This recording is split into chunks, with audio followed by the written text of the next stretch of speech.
ان الحمد للہ نحمده ونستعینه ونستغفره ونعوذ باللہ من شرور انفسنا ومن سیئات اعمالنا من يهده اللہ فلا مضل له ومن يضلل فلا هادی له واشهد ان لا الہ الا اللہ وحدہ لا شریک له واشهد ان محمدا عبدہ ورسولہ اما بعد فان خیر الحدیث کتاب اللہ وخیر الہدی ہدی محمد صلی اللہ علیہ وآلہ وسلم وشر الامور محدثاتها وکل محدثۃ بدعہ وکل بدعۃ ضلالہ وکل ضلالۃ فی النار۔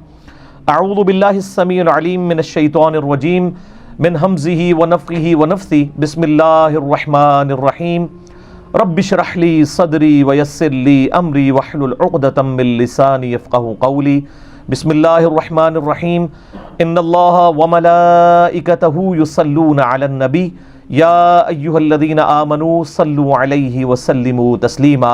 اللہم صل علی محمد وعلی آل محمد کما صلیت علی ابراہیم وعلی آل ابراہیم انک حمید مجید۔ اللہم بارک علی محمد وعلی آل محمد کما بارکت علی ابراہیم وعلی آل ابراہیم انک حمید مجید۔ اللہم ربنا آتنا فی الدنیا حسنہ وفی الآخرۃ حسنۃ وقنا عذاب النار۔ ربنا آتنا من لدنک رحمۃ وہیئ لنا من امرنا رشدا۔ لا الہ الا انت سبحانک انی کنت من الظالمین۔ حسبنا اللہ ونعم الوکیل ولا حول ولا قوة الا باللہ العلی العظیم۔ یا حی یا قیوم برحمتک استغیث اصلح لی شأنی کلہ ولا تکلنی الی نفسی طرفۃ عین آمین۔ الحمدللہ آج 17 فروری 2019 کو سنڈے کے دن علمی و تحقیقی مجلس نمبر 50 یعنی 50 نمبر منعقد ہوگی۔ آج انشاءاللہ تعالی ہماری یہ گولڈن جوبلی والی نشست ہے، اور اسی لیے ہم نے اسے اسپیشل نشست بنانے کے لیے ایک انٹرویو کی فارم میں کیا، اور انٹرویو سے مراد قطعاً یہ نہیں ہے کہ میں کوئی اپنے آپ کو پروموٹ کرنا چاہ رہا ہوں یا کوئی میرا ذاتی انٹرویو ہے، بلکہ ہم نے جو دعوت لانچ کی ہے اس کے پوائنٹ آف ویو سے انشاءاللہ تعالی تقریباً 20 کے قریب کوسچنز ہیں جو انہوں نے کمپائل کیے ہوئے ہیں، وہ انشاءاللہ مجھ سے 1 to 1 کریں گے۔ لیکن میں شروع میں ایک بات عرض کر دوں کہ یہ جو مجالس کا سلسلہ ہے یہ اللہ تعالیٰ کی طرف سے ایک کرامت والا معاملہ ہی ہوا۔ آپ کو پتہ ہے کہ 28 اکتوبر 2017 کو ایک انسیڈنٹ ہوا تھا میرے حوالے سے، تو اس کی وجہ سے ہم نے پھر جو سیچرڈے نائٹ کا درس تھا وہ سنڈے کے دن پہ شفٹ کر دیا۔ اس کا فائدہ یہ ہوا کہ جو دوسرے شہروں کے لوگ تھے ان کے لیے آسانی ہوگی کہ ظہر کی نماز یہاں پہ 1:30 بجے ہوتی ہے اور اس کے بعد پھر یہ درس و بیان کا سلسلہ ہوتا ہے، تو اس کی برکت سے یعنی آلموسٹ ہر سنڈے 25-30 بعض کا 40 لوگ بھی دوسرے اسٹیشن سے آتے ہیں الحمدللہ ریگولرلی، اور آج تو آپ دیکھ لیں 100+ لوگ موجود ہیں چونکہ گولڈن جوبلی تھی۔ تو اللہ کے فضل سے یہ سلسلہ جو ہم نے 18 مارچ 2018 کو شروع کیا تھا، پہلی علمی و تحقیقی مجلس نمبر تھی، اور آج ماشاءاللہ تعالی جو ہے وہ 50ویں ہے 17 فروری 2019 کو۔ اس دوران کوئی ناغہ نہیں ہے، ایک ناغہ بھی نہیں ہے الحمدللہ، اور یہ اللہ تعالیٰ کی طرف سے یعنی استقامت میں اکرامت ہے نا۔ ہم نے درس و بیان کا سلسلہ یہاں پہ جو شروع کیا تھا وہ اکتوبر 2010 میں شروع کیا تھا، لیکن آج اللہ کے فضل سے آلموسٹ 9 سال ہونے کو آئے ہیں، کوئی ناغہ نہیں ہے الحمدللہ۔ یعنی اگر آپ اس کے دوران جتنے ویکینڈز گنیں گے اس سے زیادہ ہی ویڈیوز ریکارڈ ہو چکی ہیں اللہ کے فضل سے۔ تو اس کا یعنی یہ فائدہ ہے کہ جو لوگ آؤٹ اسٹیشن سے آتے ہیں یا یہاں پہ جو لوگ ہیں ان کو یہ چیز کنفرم ہوتی ہے کہ جی چاہے گرمی ہو، سردی ہو، بارش ہو، آندھی ہو، چاہے 20 بندے ہوں، چاہے 50 ہوں، چاہے 100 ہوں، در ضرور ہونا ہے، ناغہ نہیں ہونا اللہ کے فضل سے۔ تو آج کی مجلس ہم نے اسپیشل کر دی تھی، اور اس کے لیے ہم نے فیڈ بیک کے طور پہ پوری دنیا سے لوگوں سے کوسچنز لیے تھے، پھر ظاہر ہے کہ ان کو ایک مینیجیبل فارم کے اندر کمپائل کیا تھا، اور اسی سلسلے میں ہمارے بھائی اسپیشلی یعنی غلام محی الدین بھائی اور ہمارے یوسف بھائی لاہور سے تشریف لائے ہوئے ہیں۔ آج انشاءاللہ تعالیٰ مجھ سے 1 to 1 کوسچن کریں گے۔ یوسف بھائی اور غلام محی الدین بھائی کیمرے کی طرف ایک دفعہ آپ دیکھیں، ماشاءاللہ ان لوگوں کی دعوت و تبلیغ کے حوالے سے کافی ایفرٹس ہیں، ہمارے یعنی جو چند لوگ بڑی ڈیڈیکیشن کے ساتھ دعوت کے کام میں ہیلپ آؤٹ کر رہے ہیں سوشل میڈیا کے اوپر، اور ان میں سے یعنی یہ بھی ٹاپ آف دا لسٹ ہیں. اب بغیر کسی مزید تمہید کے اللہ کا نام لے کے شروع کرتے ہیں. نستعین باللہ ونتوکل علیہ وحسبنا اللہ ونعم الوکیل ولا حول ولا قوۃ الا باللہ العلی العظیم. جی جناب. اعوذ باللہ من الشیطان الرجیم، بسم اللہ الرحمن الرحیم، اللہم صلی علی محمد وعلی آل محمد. وعلی آل محمد. علی بھائی، سب سے پہلے تو عوام الناس کی طرف سے آپ کو مبارکباد ہو، ہماری طرف سے بھی آپ کو مبارکباد ہو خیر مبارک اس گولڈن جوبلی کے اوپر. الحمدللہ. اور سوال پہلا یہ ہے کہ سب سے پہلے تو یہ بتائیں کہ آپ کی عمر کتنی ہے، اور اس مختصر سے وقت میں آپ نے اتنا وسیع مطالعہ، تمام مکاتب فکر کا علم اور ان کے دلائل پڑھ لیے، مطلب یہ کیسے ممکن ہے؟ اللہ کی مدد سے ہر چیز ممکن ہے جی.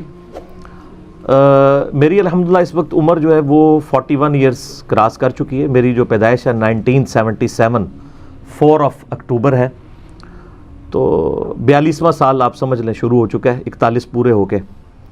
باقی یہ علم حاصل کرنا کوئی پرابلم نہیں ہے، آپ ڈیڈیکیشن کے ساتھ کام کریں تو اللہ تعالیٰ مدد فرمانے والا ہے. آپ دیکھیں لوگوں نے اس عمر کے اندر 2 3 پی ایچ ڈیز بھی کی ہوئی ہوتی ہیں، ہزاروں صفحوں کی کتابیں اور تفاسیر بھی لکھی ہوئی ہوتی ہیں. اصل میں آپ اپنے ٹائم کو یوٹیلائز کیسے کرتے ہیں، اور اللہ تعالیٰ نے ظاہر ہے سب کو یہی ایک مختصر زندگی دی ہے، وہ جس طرف بھی آپ لگا لیں گے تو آپ ڈیڈیکیشن کے ساتھ اس کام کے اوپر لگ جائیں تو اللہ کے فضل سے اللہ تعالیٰ کی مدد آپ کے ساتھ ہوتی ہے. بارش میں ایک آپ کو تھم رول کے طور پہ چیز بتا دیتا ہوں. یہ سیم کوسچن مجھ سے مولانا طارق جمیل حافظہ اللہ تعالیٰ نے بھی کیا تھا، اور آپ دیکھ رہے ہیں میری ان کے ساتھ میٹنگ کی ویڈیو بھی ریکارڈڈ چڑھی ہوئی ہے، اس میں میں نے ڈیٹیل کے ساتھ چیزیں ایڈریس کی تھیں. یہ سیم کوسچن انہوں نے بھی کیا تھا، تو میں نے ان سے بھی عرض کیا تھا کہ اس کے لیے پہلی شرط یہ کہ آپ تعصب سے پاک ہو جائیں اگر آپ نے کمپیریٹیو نالج حاصل کرنا ہے. اگر ایک شخص بریلویوں کے گھر پیدا ہوا ہے، پوری زندگی صرف بریلوی علماء کو سنے گا، بریلویوں کی کتابیں پڑھے گا، اس کو کبھی نہیں پتہ چلے گا کہ دیوبند اہل حدیث اور اہل تشیع میرے بارے میں کیا سوچتے ہیں. اور یہی آپ فارمولہ باقیوں کے لیے بھی لگا لیں. اگر کوئی ان کے گھر پیدا ہوا ہے تو وہ دوسروں کے بارے میں نہیں سوچ سکتا. اس کے لیے یہ چیز ضروری ہے کہ آپ تعصب سے پاک ہوں اور سب کو اسٹڈی کریں، تمام علماء کی کتابوں کو پڑھیں، ان کی تقاریر کو سنیں، اور خصوصاً ان معاملات کے اوپر سنیں جن کے اندر اختلاف رائے پایا جاتا ہے. جہاں پر اتفاق پایا جاتا ہے وہاں تو آپ کو سارے ایک ہی بات کریں گے. یعنی اگر آپ یہ کہیں کہ میں اس پہ تحقیق کروں کہ مسلمانوں میں اللہ تعالیٰ کے بارے میں کیا کانسیپٹ ہے کہ اللہ کتنے ہیں، تو ظاہر سارے ایک ہی مانتے ہیں. جب آگے نٹی گریٹیز ڈسکس ہونی شروع ہوں گی نا تو پھر آپ کو توحید کے معاملے میں معاملات کلیئر ہوں گے. اسی طریقے سے حیات النبی کا عقیدہ، اس کے حوالے سے اختلاف پایا جاتا ہے، اس کے لیے آپ کو کمپیریٹیو اسٹڈی کرنی پڑے گی. تو یہ سارے کام اللہ کے فضل سے یعنی میں نے علماء کی محنت سے ہی اس کو مینیجیبل فارم میں پیش کیا. اور یہ اکثر لوگ یعنی یہ سمجھ رہے ہوتے ہیں کہ میں یعنی کوئی اپنی ذاتی اختراع ہے. آپ دیکھتے ہیں کہ ہر چیز ریفرنس کے ساتھ بیان کی جاتی ہے. تو یہ پہلا تھم رول ہے کہ آپ تمام مکاتب فکر کو سنیں، تمام مکاتب فکر کی کتابیں پڑھیں. اور دوسرا تھم رول یہ ہے کہ پھر آپ ذرا خود بھی محنت کریں. محنت ایک اس اعتبار سے کریں کہ جو ریفرنسز انہوں نے دیے ہیں ان کو کاؤنٹر ویریفائی کریں کہ کہیں انہوں نے کہانیاں تو نہیں ساتھ مکس کی ہوئی، اور پلس پھر آپ نیوٹرلی اس چیز کو اسٹڈی بھی کریں. اور یہ کوئی اتنا مشکل کام نہیں ہے. آپ ایک ٹاپک کو پکڑیں، اس پہ آپ 2 سے 3 دن لگائیں تو آپ کو صحیح بات پتہ چل جائے گی، بشرطے کہ آپ قرآن و سنت کے سامنے اپنے آپ کو پیش کر رہے ہوں. اگر آپ قرآن و سنت کو اپنے مطابق مولڈ کرنے کی کوشش کریں گے تو پھر آپ کا وہی حال ہوگا جو اس وقت اکثر علماء کا ہے کہ وہ اپنے اپنے فرقوں کے گول کیپر بنے ہوئے ہیں. آپ ان کو ان کے اصول اور مبادی کے اوپر جو چیزیں ہیں نا وہ بھی دکھا دیں نا تب بھی وہ ماننے کے لیے تیار نہیں ہوتے. آخری درجہ یہی ہو سکتا ہے نا. ہم نے دیکھیں یہی کوشش کی ہے کہ ہم نے جس مکتب فکر کی جو اسٹرینتھ تھی نا اسی اسٹرینتھ کے اوپر ان تک بات پہنچائی ہے، جس کو ہم اپنی یعنی مادری لینگویج میں کہتے ہیں کہ پہلوان جڑا ہے اپنے زور تے ہی ڈگتا ہے.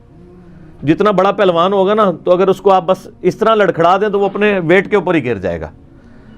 تو بریلوی مکتب فکر کا زور اس بات کے اوپر تھا کہ ہمارے علاوہ سب کے سب گستاخ رسول ہیں، اور اس کے حوالے سے وہ گستاخانہ عبارتیں پیش کرتے تھے. میں نے مسئلہ نمبر 71B ریکارڈ کروایا، انڈیا اور پاکستان کے بزرگوں کی 19 گستاخانہ عبارات کا تحقیقی جائزہ، اور اس میں نے اپنا ریسرچ پیپر اندھادھند پیروی کا انجام وہ کور کیا.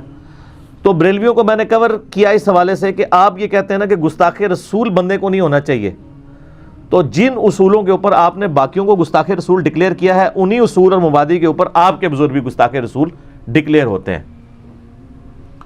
اب اس کو تو کوئی ڈینائی کر نہیں سکتا۔ یہی وجہ تھی کہ بریلویوں کی عوام نے بات کو قبول کر لیا اور بعض علماء نے بھی کیا، لیکن ظاہر ہے اکثر علماء تو ان کا یعنی ایک اپنے فرقے کی حفاظت کے لیے لگے ہوتے ہیں۔ کوئی بھی گول کیپر جو ہے وہ اپنے پول میں تو فٹ بال نہیں پھینکتا۔ اب اگلا سٹیپ آ جائیں آپ دیوبند کا۔ دیوبند کا بریلویوں کے ساتھ جھگڑا یہ ہے کہ وہ کہتے ہیں ہماری تو فقہ بھی سیم ہے، پیچھے بزرگ بھی سیم ہے۔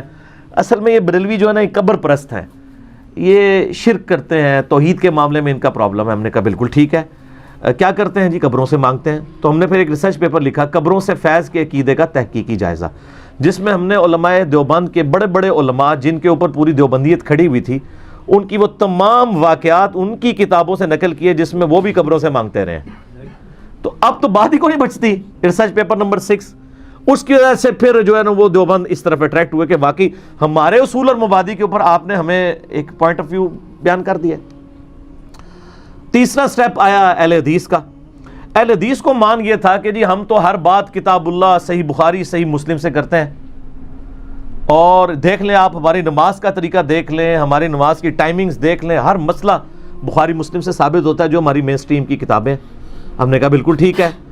ہم نے پھر ایک سٹیپ اور طے کیا کہ صحیح بخاری اور صحیح مسلم میں جو آل امیہ کی بدماشیوں کے اوپر روایتیں تھیں اور اہل بیت کی سپورٹ میں تھیں، وہ ہم نے یعنی ایک خلافت و ملوکیت کے ایشو کو پبلک کے سامنے لے کے آئے کہ بھئی بخاری مسلم نے صرف رفع الیدین کی حدیثیں نقل نہیں کی ہیں، بلکہ انہوں نے تو آل امیہ کو بھی کنڈیم کیا ہے، اور سیدنا علی رضی اللہ تعالیٰ عنہ علیہ السلام اور اہل بیت علیہم السلام اور خلفائے راشدین رضی اللہ عنہم اجمعین علیہم السلام تمام کی سپورٹ کی ہے۔ تو اس پہ میں نے ریسرچ پیپر نمبر 5B لکھا، جس کی وجہ سے آپ کو پتہ ہے پوری دنیا کے اندر ایک تہلکہ مچ گیا، اور اس پہ میرے پھر ویڈیوز بھی آئیں۔ تو اس کی وجہ سے اہل حدیث علماء کو تو خاطر خواہ فائدہ نہیں ہوا، لیکن جو ان کی عوام تھی انہوں نے کہا نا، ٹھیک ہے نا، یہ نا جو ہے نا یہ ہم نے قرآن سے سیکھی ہے۔ آپ کو پتہ ہے اللہ تعالیٰ نے جب قسمیں قرآن پاک میں یاد فرمائی ہیں نا، تو آپ دیکھیں قسم سٹارٹ ہوتی ہے لا اقسم بہذا البلد۔ اس کا لفظی ترجمہ پتہ کیا ہے؟ نہیں میں قسم کھاتا اس شہر مکہ کی، لیکن جب آپ ترجمہ دیکھیں گے نا تو آپ کو نہیں الگ ملے گا، اور یا بعض لوگ نہیں کو سکپ کر کے کہیں گے میں قسم کھاتا ہوں اس شہر مکہ کی، حالانکہ وہ لفظ کیا ہے؟ لا اقسم بہذا البلد۔ تو یہ عربی کا سٹائل ہے، وہ لا یہ ہے نا جو لوگ کہہ رہے ہیں نا اس کی نفی ہے، لا، نا، نہیں میں قسم کھاتا ہوں۔ لا اقسم بیوم القیامہ، قیامت کا انکار کرتے تھے نا، اللہ نے کہا لا، نہیں اقسم بیوم القیامہ، میں قسم یاد کرتا ہوں قیامت کی کہ قیامت قائم ہوگی۔ تو یہ لا اور نا یہ تو اللہ سے ہم نے سیکھا ہے کہ پہلے نفی کریں اور اس کے بعد قسم یاد کریں۔ تو اب آپ یہ جا کے سورہ قیامہ کا ترجمہ پڑھ رہے ہیں تو لفظی ترجمہ نہیں لکھا ہوا ہوگا، لفظی ترجمہ یہ ہے کہ نہیں میں قسم کھاتا یا قسم یاد فرماتا۔ وہ پھر بریلوی کہتے ہیں کھانے کا لفظ بول دیا، ان کا تو آپ کو پتہ ہے ہم نے وہ اس حوالے سے بھی ان کو کلیئر کیا ہوا ہے۔ تو نہیں قسم یاد فرماتا میں یوم قیامت کی، کیونکہ اللہ تو کوئی نہیں آیا نا، کلمے میں بھی لا ہے، لا نہیں ہے کوئی الہ الا اللہ، لیکن یہاں پہ اللہ نہیں آتا، یہاں صرف ہی لا ہے، اقسم بیوم القیامہ، میں قسم یاد کرتا ہوں قیامت کی، تو لا سے بن جائے گا نہیں، تو وہ نہیں کافروں کو ڈینائی کیا گیا، اور اقسم بیوم القیامہ کے اوپر اللہ نے قسم یاد فرمائی ہے۔ ٹھیک ہو گیا جی؟ تو اب آجے آگے اہل تشیع کے اوپر، چوتھا سٹیپ۔ اہل تشیع کو یہ اپنی جو ان کی اسٹرینتھ تھی وہ اہل بیت کی محبت، اور انہوں نے یہ راگ الاپنا شروع کیا کہ جی جو آل امیہ تھی ان کے دور کے اندر سیدنا علی پہ سب و شتم ہوتا تھا، تو یہ جو حضرت علی کے ساتھ بغض ہے، دشمنی ہے، یہ تو یعنی اہل سنت کی گھٹی کے اندر پڑی ہوئی ہے۔ پھر وہ ہمیں کہتے تھے صحیح مسلم میں حدیث ہے 240 علی سے محبت نہیں رکھے گا مگر مؤمن، علی سے بغض نہیں رکھے گا مگر منافق۔ تو ہم نے کہا جی محبت علی تو الحمدللہ ہمارے اندر کوٹ کوٹ کے بھری ہوئی ہے، یہ بتائیے کہ سیدنا علی سے جن لوگوں نے بغض کا اظہار کیا تو انہوں نے کون سی بدعت جاری کی؟ تو اہل سنت کے تو سفید داڑھیوں والے علماء کو بھی نہیں پتہ ہوتا، اور شیعہ کے بچے کو پتہ ہوتا ہے کہ آل امیہ کے دور میں صلح حسن سے لے کر عمر بن عبدالعزیز کا دور خلافت سٹارٹ ہونے تک یہ جو ملوکیت کے 60 سال ہیں، ممبروں پر سیدنا علی پہ سب و شتم ہوتا تھا۔ بخاری مسلم سے میں نے 5B میں وہ حدیثیں بھی جمع کی ہیں۔ تو وہ کہتے ہیں کہ جی یہ تو یعنی آل امیہ کی بدعت ہے، تو ہم کہتے ہیں ٹھیک ہے، پھر آج اس بدعت کے اوپر کون چل رہا ہے؟ سیدنا علی کی سنت تو یہ ہے کہ انہوں نے خوارج جو ان کو کافر بھی کہتے تھے، ان کے بارے میں نے روایتیں جمع کی ہیں المصنف ابن ابی شیبہ سے۔ سیدنا علی کہتے ہیں کہ خوارج نہ تو مشرک ہیں اور نہ یہ کافر ہیں اور نہ یہ منافق ہیں۔ اب جو مشرک بھی نہ ہو، کافر بھی نہ ہو، منافق بھی نہ ہو تو کیا ہوتا ہے؟ مسلمان۔ تو خوارج کے جنازے بھی پڑھائے، ان کی عورتوں کو بھی لونڈیاں نہیں بنایا، تو یہ کس کی سنت ہے کہ مخالفین کے ساتھ صلہ رحمی کرنی ہے، اور یہ کس کی بدعت ہے کہ مخالفین پر ممبروں پر سب و شتم کرنا ہے؟ تو انہوں نے کہا آل امیہ کی۔ تو ہم نے کہا آج پھر بتائیں آل امیہ کی باقیات کون ہے، سنی یا شیعہ؟ سنی تو ممبروں پر کسی پہ بھی لعنت نہیں کر رہے ہیں۔ یہ اہل تشیع کے ہاں جو رافضی غالی ہیں، ان کے ہاں جو ہے وہ صحابہ کرام پر خلفائے ثلاثہ کے اوپر تان کی جاتی ہے۔ تو میرے پاس تو بلکہ ایک شیعہ ایک دفعہ آئے بھائی، تو وہ مجھے ان دنوں ہمارا یہ فتنہ عالمی نہیں تھا، ٹھیک ہے، یہ 2008 کی بات کر رہا ہوں۔ تو میں ان دنوں گھر میں ہی بیٹھتا تھا، 8-10 جو دوست یار، تو ایک دوست پکڑ کے لے آئے، وہ آ کے بیٹھ کے اور بڑے غور سے میری گفتگو سنتے رہے۔ وہ تو مجھے نہیں جانتے تھے نا، تو انہوں نے آتے ہی سوال کیا جی بتائیں کہ آپ کو شیعہ سے کیا اختلاف ہے؟ یہ سوال آپ دنیا میں کسی بھی سنی منہج کے آدمی سے کریں تو آپ کو وہ کیا سے کیا جواب دینا شروع کر دے گا، پہلوان کو زور پہ نہیں گرائے گا۔ میں آپ کو وہ طریقہ سکھا رہا ہوں۔ میں نے کیا کیا، میں نے کہا جی مجھے آپ سے یہ اختلاف ہے کہ آپ معاویہ کے شیعہ ہو اور میں علی کا شیعہ ہوں نا، ٹھیک ہے۔ اب اس کے اندر سے یہ آواز آئی کہ نا یہ کیسے ہو گیا، یہ تو سنی تھا، یہ کہہ رہا ہے میں علی کا شیعہ ہوں اور مجھے معاویہ کا شیعہ۔ اس نے کہا نا میں تو معاویہ کا شیعہ نہیں ہوں۔ تو میں نے کہا مجھے یہ بتائیں کہ یہ ممبروں پر سب و شتم کی بدعت کس دور میں شروع ہوئی؟ تو کہنے لگا جی حضرت معاویہ رضی اللہ تعالیٰ عنہ۔ رضی اللہ عنہ اس نے نہیں کہا، میں نے کہا۔ تو میں نے کہا آج ممبروں پر صحابہ پر سب و شتم کون کر رہا ہے؟ تو کہنے لگا کہ ہمارے لوگ ہی کرتے ہیں۔ تو میں نے کہا آپ لوگ تو پھر جائز اولاد ہو آل امیہ کی۔ سیدنا علی نے تو خوارج کے ساتھ بھی اس نے سلوک کیا۔ وہ بندہ اس مجلس سے جب اٹھا تو مجھے جاتے ہوئے کہنے لگا آج کے بعد میں کسی صحابی پہ لعنت نہیں کروں گا۔ او تو سارے مولوی رل کے بھی نا ایک بندے نو نہیں گل منوا سکتے، اس کے لیے پھر اتنا جگرا چاہیے۔ یہ کسی سنی کا جگرا ہو کہ ایک شیعہ کو کہ تو معاویہ کا شیعہ اور میں علی کا شیعہ، یا تو حضرت علی کی شان میں کوئی حدیث شیئر کروا دیں تو آتما بھولنے شروع ہو جاتے ہیں، جو شیعوں والی بات ہے۔ آپ مولانا طارق جمیل صاحب کو ہی دیکھ لیں، کتنی بڑی ان کی ویورشپ ہے، سب کچھ ہے، سارے مولوی ان کے پیچھے پنجے جھاڑ کے پڑ گئے جب انہوں نے حدیث متواتر من کنت مولاہ فہذا علی مولاہ بیان کی۔ تو پھر ہم صحیح کہتے ہیں کہ یہ جو حدیث ہے کہ علی سے محبت رکھے گا مگر مؤمن، علی سے بغض رکھے گا مگر منافق، یہ حضرت ابو بکر کے بارے میں کیوں نہیں ہے، حضرت عمر کے بارے میں کیوں نہیں ہے، حضرت عثمان کے بارے میں کیوں نہیں ہے؟ اس لیے کہ ان تینوں نے اہل سنت کے ہاتھوں کنٹروورشل بننا ہی نہیں تھا۔ جس پرسنالٹی نے کنٹروورشل بننا تھا اسی کے بارے میں نبی علیہ السلام نے فرمایا۔ تو شیعہ کو پھر ہم نے اس زور کے اوپر گرایا، ٹھیک ہو گیا۔ اور اس طریقے سے یہ معاملات چلتے گئے۔ تو یعنی یہ دعوت کا یعنی سٹائل یہ ہونا چاہیے، دعوت کے حوالے سے ہم نے یہ لرن کیا ہے۔ تو اس میں آپ کمپیریٹیو اسٹڈی کریں، آپ دیکھیں کہ ہمارے مخالفین جب بھی ہمارے بارے میں بات کرتے ہیں نا تو ان بیچاروں کو سمجھ نہیں آتی کیا کہیں۔ ایک ہی کلپ کے اندر وہ کہتے ہیں یہ شیعہ کا ایجنٹ ہے، اور جب استواء علی العرش کا مسئلہ آتا ہے تو وہی مولوی اسی کلپ کے اندر کہتا ہے میں نے تو پہلے کیا سی یہ دیوبندی ہے۔ یار دنیا میں کوئی ایسا انسان ہو سکتا ہے جو بیک وقت شیعہ بھی ہو اور دیوبندی بھی ہو؟ تو مطلب یہ ہے کہ جب ان کے مطلب کی آپ بات کریں تو آپ ٹھیک ہے۔ اسی لیے میں کہتا ہوں مجھے آج تک کسی بریلوی نے آ کے نہیں کہا کہ سر مہربانی کیا کریں آپ آئے دن دیوبند کے علماء کی گستاخانہ عبارتوں کے اوپر کیوں گرفت کرتے ہیں، بیچارے فوت ہو گئے، کہتے ہیں منڈ کے رکھو انہوں، کیونکہ وہ ان کے اپنے نہیں ہیں۔ ہاں وہ یہ تو کہے گا کہ ہمارے بزرگوں کو کچھ نہ کہیں۔ اگر مجھے اخلاقیات سکھانے ہونا تو بریلوی آ کے یہ کہیں گے یار دیوبندیوں کو نہ کچھ کہا کرے۔ اخلاق تو پھر سب کے لیے برابر ہوتا ہے نا۔ یا دیوبندی آ کے مجھے کہیں کہ جی یہ آپ جو بریلویوں کے بزرگوں کی آئے دن گستاخانہ باتیں بتاتے ہیں، چھوڑیں ان بیچاروں کو، فوت ہو چکے ہیں، ٹھیک ہے، کیا انہوں نے اتنی خدمات کی ہیں، کہیں گے منڈ کے رکھو. شیعہ کے سنیوں کے بارے میں نہیں کہیں گے، سارے اپنا اپنا مقدمے لے کے آن کے یار ساڑھے تے ہاتھ ہولا رکھو.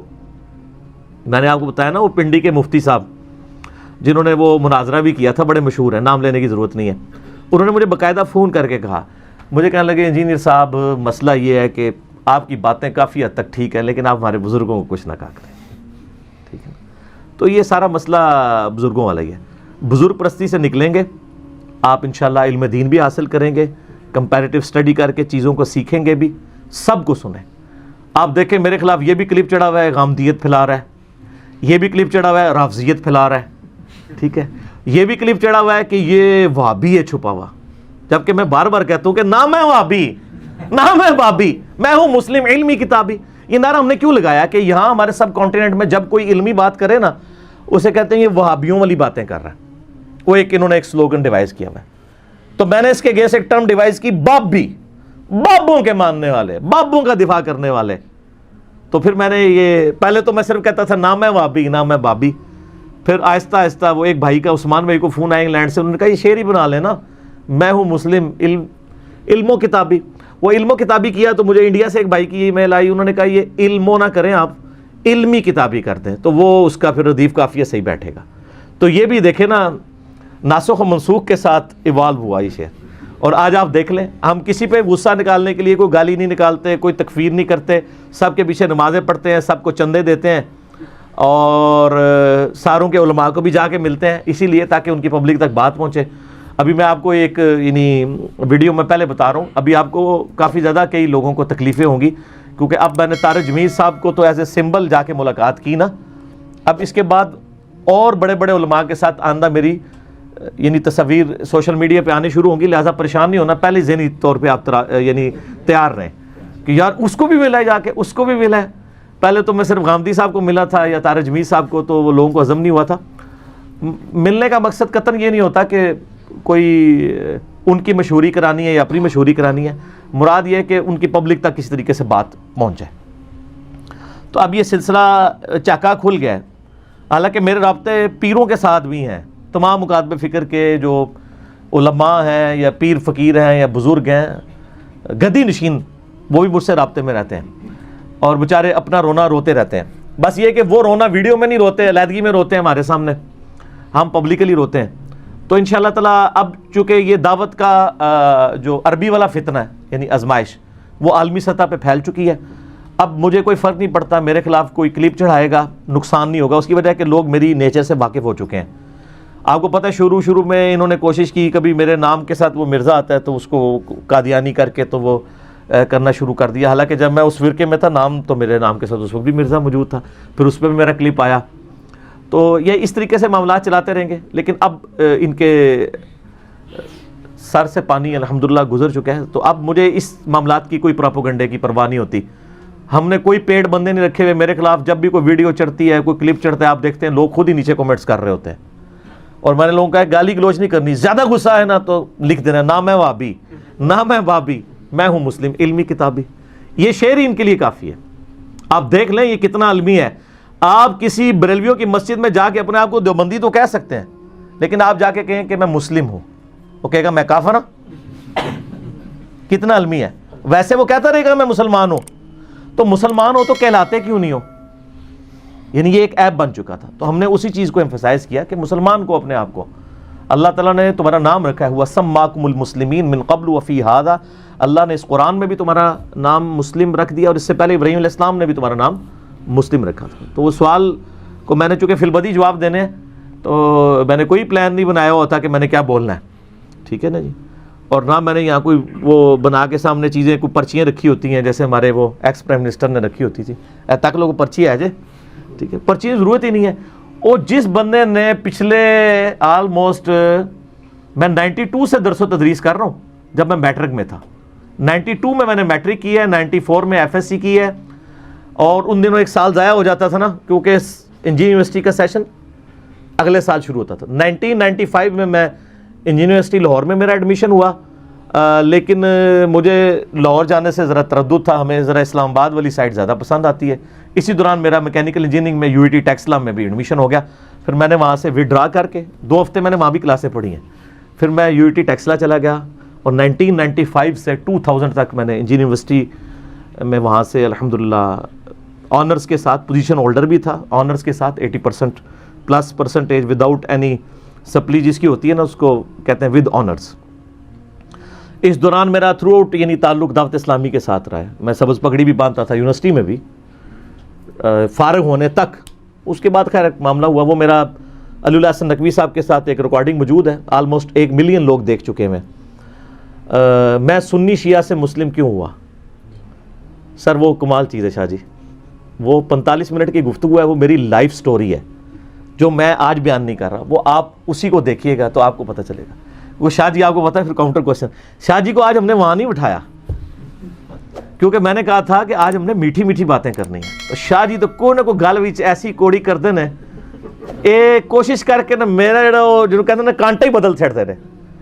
میں کہ نا آج نہیں کانٹا بدلنا، آج ذرا میٹھی میٹھی کر. باقی شاہ جی کے بھی سوالات کی فیڈ بیک اس میں شامل ہے.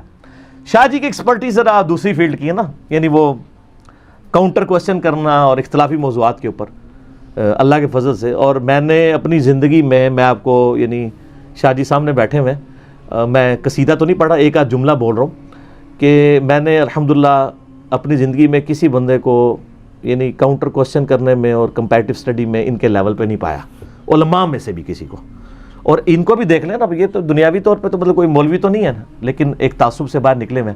اسی لیے ہم نے میرا جو انٹرویو ریکارڈ ہوا ہے نا سر، جو میرا ذاتی انٹرویو ہے وہ ہے انجینئر محمد علی مرزا عوام الناس کی عدالت میں، مسئلہ نمبر 179. سر وہ ہم نے اپنی ای میل میں چونکہ اب جواب نہیں دیتا، ہزاروں میں پہنچ چکی ہیں، تو آٹو رپلائی لگایا، اس میں بھی وہ جاتا ہے. اس میں مجھ سے 20 کوسچن کیے گئے جو ہم نے پوری دنیا سے فیڈ بیک لیا تھا، میرے انداز بیان کے اوپر، میری دعوت کے اوپر، بولنے کے سٹائل کے اوپر، علماء کیا سوچتے ہیں. بڑے سے بڑے شیطانی دماغ میں جو بات آ سکتی ہے وہ ساری کی ساری اس میں ہے، اور بڑے سے بڑے یعنی آپ سمجھ لیں اصلاح کی نیت سے جس دماغ میں بات آ سکتی ہے وہ بھی سوال اس میں شامل ہیں. مسئلہ 179، 20 کوسچن علی اللہ حسن نقوی صاحب. تو اس میں یہ آ نہیں رہے تھے. میں نے کہا شاہ جی یہ سوال آپ نے کرنے ہیں، آپ کے علاوہ کسی کی کمپیٹنسی نہیں ہے. تو اس کے لیے پھر ہم نے ان کو اسپیشلی بلوایا تھا، ذرا اتنی دور سے انہوں نے آنا ہوتا ہے. تو آج ہم نے ذرا تھوڑی شاہ جی میٹھی میٹھی مجلس رکھنی تھی، تو اس لیے ہم نے جو ہے نا وہ ٹھنڈے بندے کا انتخاب کیا. یوسف بھائی تو خیر بہت ہی ٹھنڈے نے، اینے ٹھنڈے نے کہ بول دے ہی نہیں نے. تو غلام محی الدین بھائی جڑے نے وہ ٹھنڈے نے لیکن صاحب دے. تو اس تعصب سے آپ نکلیں تو انشاءاللہ آپ کو. تو 2000 میں جب میں فارغ ہوں اس کے بعد میں نے پہلی دفعہ صحیح مسلم شریف پڑھی، شرح صحیح مسلم غلام سو سعیدی صاحب کی 2001 میں. حالانکہ میں اس وقت بریلوی تھا. آہستہ آہستہ ذہن کھلا، پھر ایک آپ دیکھ رہے ہیں کہ وقت کے ساتھ ساتھ امپرومنٹ آتی ہے. تو میں آپ کو یہ مشورہ دوں گا، یہ وہ پلیٹ فارم ہے جہاں سے آپ کو کہا جاتا ہے کہ آپ تمام مکاتب فکر کو سنیں. اور آپ دیکھ رہے ہیں ہمارے مخالفین کیا کلپ ہی کیا چڑھتا ہے، اس کو سننا نہیں ہے. یار اگر آپ سچے ہیں تو آپ یہ کیوں کہتے ہیں کہ آپ اس کو سننا نہیں چاہیے؟ ہم نے کبھی کہا ہے؟ تو یہ تو کافروں کی روش تھی. آپ مسلمان ہیں، یہ تو کافر کہتے تھے وقال الذین کفروا لا تسمعوا لهذا القرآن والغوا فیہ لعلکم تغلبون. کافر کہتے ہیں جب قرآن پڑھا جا رہا ہو نا تو شور مچا دیا کرو اور اس کو مت سنا کرو تاکہ تم غالب آ جاؤ. تو اس زمانے میں تو وہ نبی علیہ السلام ایک جگہ مجلس میں بات کرتے تھے تو وہ شور کر دیتے تھے. سر آج تو مسئلہ نہیں ہے نا. آپ کی کتنی مجلسوں میں کریں گے؟ لوگ تو اکیلے میں بیٹھ کے بھی یوٹیوب کے اوپر ویڈیو دیکھیں گے. اب تو آپ اس دعوت حق کے سامنے یا آپ کی نظر میں جو فتنہ ہے پنجابی والا اور ہماری نظر میں عربی والا فتنہ آزمائش، اس کے آگے بند نہیں باندھ سکتے. تو آپ آنکھوں میں آنکھیں ڈال کے دیکھیں اور آپ دیکھیں آج تک اللہ کے فضل سے کوئی غیر مسلم ایسا نہیں ہے کہ کوئی مسلمان مرتد ہو کے غیر مسلم ہوا ہو، ریناؤنڈ بندہ، اور وہ پوری دنیا کے مسلمانوں کو للکارے کہ آؤ میرے ساتھ بات کرو یا یہ میرے دلائل ہیں جواب دو. اس کے اگینسٹ کتنے نان مسلم مسلمان ہوئے ہیں، ایتھیسٹ سے ہوئے ہیں، کرسچن سے ہوئے ہیں، جو پوری دنیا میں للکارتے ہیں لوگوں کو کہ ہاں جی اسلام. اب آپ دیکھ لیں یہ جو پچھلے دنوں جو ہالینڈ کا وہ ایکس اسی پارٹی کا وہ سمجھ لیں کرتا دھرتا تھا جنہوں نے گستاخانہ خاکے ارینج کروائے تھے، اس نے بھی اسلام قبول کر لیا. اچھا اب سارے سبحان اللہ ماشاءاللہ کہہ رہے ہیں، اگلا سوال یہ کہ کون سا اسلام قبول کیا اس نے؟ بریلوی، دیوبندی، اہل حدیث یا شیعہ؟ آلے تو انہوں پتہ لگے گا نا کیڑی مصیبت پینی ہے آ کے، ٹھیک ہے نا؟ تو یہ جب آپ پوچھیں کہیں گے نہیں جی وہ تو مسلمان ہی ہوتا، سر اسی اگر سادہ جی مسلمان ہیں تو سانو بھی رہن دو، اگر کافر مسلمان ہو سکتا ہے تو ایک بریلوی، دیوبندی، اہل حدیث، شیعہ نو بھی مسلمان ہونے دا حق دیو نا۔ یعنی وہ صرف، میں یہ نہیں کہہ رہا یہ مسلمان نہیں ہے، میں تو اسی پلیٹ فارم سے تو ہم تکفیر نہیں کرتے ہیں۔ میں نے ابھی تک تکفیر صرف 2 مکاتب فکر کی ہے، ایک اہل سنت کا آف شوٹ قادیانی ہے، اور اس کی بھی میں نے ریزن بتائی ہے، اس لیے تکفیر کی کہ انہوں نے ہماری کی ہے، وہ میرا یوٹیوب پہ کلپ دیکھ لیں، قادیانیوں کو دعوت اصلاح، اور ایک ہے کہ قادیانی دعوت حق کیوں نہیں قبول کرتے، وہ تو بڑا ڈاڈا کلپ ہے۔ اور دوسرا اہل تشیع کا آف شوٹ ہے نصیریہ، جو مولا علی رضی اللہ تعالیٰ عنہ علیہ السلام کو معاذ اللہ الوہیت کلیم کرتے ہیں، خدا کے درجے پہ فائز کرتے ہیں۔ یہ مکتبہ فکر جو ہے شام کے اندر پایا جاتا ہے، اور قادیانیوں کا فتنہ زیادہ سب کانٹیننٹ انڈیا، پاکستان، بنگلہ دیش میں پایا جاتا ہے۔ ہم اس کے علاوہ سارے فرقوں کے پیچھے نمازیں پڑھتے ہیں، میں تو بلکہ میں نے کئی بار بتایا، یہ میں نے کوئی اپنی خوبی کے طور پہ نہیں، صرف اخلاق کے طور پہ بتا رہا ہوں کہ میرے پرانے استاد جن سے میں نے قرآن پڑھا ہوا ہے نا، بریلوی، جن کے عقائد سے مجھے سخت اختلاف ہے، ابھی بھی میں ان کو ملتا ہوں، میں 10 بوسی کرتا ہوں ان کی۔ رسپیکٹ، ہیومن ڈگنیٹی آپ نے سب کو دینی ہے، اور کلمہ کو تو زیادہ دینی ہے۔ اس تعصب سے آپ نکلیں گے۔ اب کئی باتیں ہیں میں نے ڈاکٹر طاہر القادری صاحب سے سیکھی ہیں، کئی باتیں الیاس قادری صاحب سے سیکھی ہیں، کئی باتیں جو مفتی حنیف قریشی صاحب سے سیکھی ہیں، کئی باتیں جو الیاس گھمن صاحب سے سیکھی ہیں، اور کئی باتیں جو مولانا طارق جمیل صاحب سے سیکھی ہیں۔ تو تمام مکاتب فکر کو سنتے ہیں، کتابیں پڑھتے ہیں، پھر کمپیریٹیو اسٹڈی کرتے ہیں، یہ طریقہ ہے جی نالج حاصل کرنے کا، اور باقی پھر آپ اپنی صلاحیتوں کو استعمال کریں گے جی۔ میں انجینئرنگ یونیورسٹی میں بھی میں فرسٹ ایئر سے لے کے فائنل ایئر تک نوٹس کلاس کے میں بناتا تھا۔ میرے نوٹس آج بھی، مجھے یونیورسٹی سے فارغ ہوئے آلموسٹ 20 سال ہونے کو آئے ہیں، جون 2000 میں فارغ ہوا تھا، اور آج ہے 17 فروری 2019، ابھی بھی میرے نوٹس چلتے ہیں۔ تو یہ یعنی مجھے وہاں سے کمپیٹنسی تھی، میں نے اس کمپیٹنسی کو یوٹیلائز کیا ہے دین کے حوالے سے بھی، اور جب پڑھا لکھا بندہ دین کے معاملے میں آتا ہے تو پھر آپ دیکھیں نا پھر معاملات کہاں تک جاتے ہیں۔ تو یہ فرق ہوتا ہے، تو یہ علم حاصل کرنے کا طریقہ ہے۔ ٹھیک ہوگا جی؟ علی بھائی اگلا سوال ہے کہ آپ نے قرآن و سنت ریسرچ اکیڈمی کب بنائی، اور اس کو بنانے کی اور ان لیکچرز کو یوٹیوب پر اپلوڈ کرنے کی ضرورت پیش کیوں آئی اکثر میں؟ حالانکہ آپ تو کسی مکتبہ فکر کی جماعت کے ساتھ اٹیچ ہو کر بڑے لیول پر جا کر دعوت کو پھیلا سکتے تھے۔ اللہ کا شکر ہے جی، اٹیچ نہیں ہوئے اور بڑے لیول پہ اپنی تباہی کا بندوبست نہیں کیا، یہ تو حقیقت بات ہے۔ لوگ یعنی چینج ہوتے ہیں تو وہ ریورٹ ہوئے بھی، ان کو 25 سال ہو گیا تو ابھی بھی وہ تقریر ریکارڈ کراتے ہیں میں اہل حدیث کیوں ہوا، بھائی اللہ سے ویسے بس کر۔ دوسرا کہتا ہے میں غیر مقلد سے حنفی کیوں ہوا، میں سنی سے شیعہ کیوں ہوا، میں دیوبندی سے شیعہ کیوں ہوا، ٹھیک ہے، اور میں شیعہ سے سنی کیوں ہوا۔ اس کے اوپر ہی وہ یعنی تقریریں کر کر کے پیسے کماتے ہیں۔ یہ بات صحیح ہے، اگر مقصد پیسے کمانا یا مشہوری ہوتا تو وہاں پہ زیادہ ہے۔ میں اپنے بھائی کو اکثر بتاتا ہوں کہ میں جب دعوت اسلامی میں تھا 2000 تک، تو یہاں پہ کئی لوگ میرے وہ زمانے سے واقف بھی ہیں، میں یعنی جتنے بڑے مجموعوں کو خطاب اس وقت کرتا تھا، ہزاروں کے مجموعوں کو سامنے۔ ابھی کی زیادہ تر یہاں کتنے بندے بیٹھے ہوں گے؟ 120-130 ہی بیٹھے ہوں گے۔ ہاں ٹھیک ہے، ویڈیوز میں تو وہ ویڈیوز تو اللہ تعالیٰ نے ایک نیا ایک راستہ کھول دیا ہے نا، تو اس کے بغیر آپ دیکھیں تو اس حساب سے تو لاکھوں میں پہنچ گئے، لیکن لائیو یعنی وہ رسپیکٹ کرنے والے لوگ زیادہ تھے، وہاں پہ زیادہ رسپیکٹ تھی۔ اس کے بعد تو ایک سمجھ لیں دشمنیاں بھی شروع ہو گئی، اور کئی تو مجھے دوست ملتے ہیں وہ کہتے ہیں جی ہمارے ابا جی تو ایسے جولی اٹھا کے آپ کے لیے بدعا کرتے ہیں، میری نسل برباد کر چھڑی ہے، ٹھیک ہے۔ تو میں نے کہا کوئی مسئلہ نہیں ہے۔ ابو جہل کے بارے میں سورۃ الانفال کے اندر آتا ہے کہ وہ کہتا تھا غزوہ بدر میں، اس نے کہا تھا اے اللہ ہم پہ آسمان سے پتھر نازل فرما اگر یہ نبی سچا ہے اور ہم اس کی پیروی نہیں کر رہے، اور پتھر کوئی نازل نہیں ہوتے تھے، کہتا دیکھ لو جھوٹا ہے اس لیے نازل نہیں ہوتے۔ اور پھر آپ اگر سیرت کی کتابوں میں دیکھیں تو اس نے باقاعدہ بددعائیں دی کہ اے اللہ اس کو ہلاک کر، اس نے باپ کو بیٹے سے، بیٹے کو باپ سے، بھائی کو بھائی سے جدا کیا۔ ظاہر سب سے بڑی تفریق اس دنیا میں نبی الاسلام کی بعثت کی وجہ سے ہوئی ہے نا۔ غزوہ بدر میں ادھر باپ کھڑا ہے ادھر بیٹا کھڑا ہے، تو وہ بددعائیں تو دیتے تھے، تو لوگ بددعائیں آج تک دے رہے ہیں۔ تو اتنی ساری دشمنیاں اسی لیے مول لیں کہ سچائی کی وجہ سے۔ باقی یہ اکیڈمی آساتی طور پہ بنی ہے۔ ہوا یہ کہ جب میں 2008 کے اندر ریورٹ ہوا نا، تو میں نے اپنے گھر میں اپنے قریبی لوگوں سے دعوت و تبلیغ کا آغاز کیا۔ میں جس مسجد میں بریلویوں کی نماز پڑھتا تھا میری بالکل گلی میں میرے گھر کے ساتھ ہی مسجد ہے, اقامت ہو تو میں تکبیر اولیٰ پکڑ سکتا ہوں, اتنی قریب ہے. نماز وہیں پڑھی, بجائے یہ کہ میں اپنا قبلہ علادہ کر لیتا, نماز وہیں پڑھی, اپنے قریبی دوستوں کو بلایا, ان کو بتایا کہ جناب یہ مجھے پتہ چلا ہے, اب آپ لوگوں کو بھی میں بتانا چاہتا ہوں. ایک ایک کر کے میں نے لوگوں تک دعوت پہنچانی شروع کی, اور میرا کبھی بھی ارادہ نہیں تھا کوئی اکیڈمی بنا کے کوئی ایک چیز لانچ کرنی ہے, یہ وہ کرنی ہے. تو یہ سلسلہ شروع کیا, میرا تھا کہ میں اپنے حلقہ اثر تک بات کروں گا, دیٹس آل. اور یہ کر کے میں نے چیپٹر 2008 میں کلوز کر دیا, کیونکہ رمضان شریف کا مہینہ شروع ہوا تو میں نے اعتکاف میں ہر رمضان اعتکاف بیٹھتا تھا, اور اب شاید میں اپنی زندگی میں اعتکاف نہ بیٹھ سکوں, کیونکہ کسی مسجد میں بیٹھ نہیں سکتا, یعنی ہر اعتبار سے ہی فتنہ ہے, ٹھیک ہے نا. اپنی میں نے بنانی نہیں 1.5 انچ کی مسجد, ان کے پیچھے ہی نمازیں پڑھنی ہیں. تو یعنی فتنہ اس اعتبار سے بھی ہے کہ پھر لوگ ملنے کے لیے آ جائیں گے, ابھی تو میں صرف ایک اتوار کا دن رکھا ہوا ہے. اور دوسرا یہ ہے کہ علماء سے بھی پیار محبت والا خطرہ رہتا ہے. تو 2008 کے اندر میں نے نا اس کو کلوز کر دیا چیپٹر کو.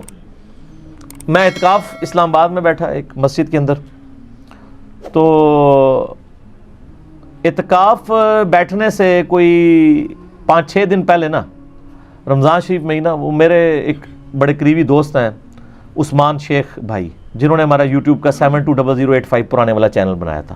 اس لیے میرے ای میل پہ بھی نا اکثر انہی کا نام لکھا ہوا آتا ہے, عثمان شیخ, چونکہ وہ اس کو ہم نے ریلیٹ کر دیا اس چینل سے. تو حالانکہ ای میل ایڈریس تو میرا تھا, لیکن وہ گوگل کے ساتھ اٹیچ ہونے کی وجہ سے میرا اب نام اگر چیک کریں تو عثمان شیخ لکھا آتا ہے, وہ اس کے ساتھ اٹیچ. وہ انہوں نے یوٹیوب کا ایک چینل بنایا, اور وہ بھی نئے نئے چونکہ ریورٹ ہوئے تھے دیوبندیت سے.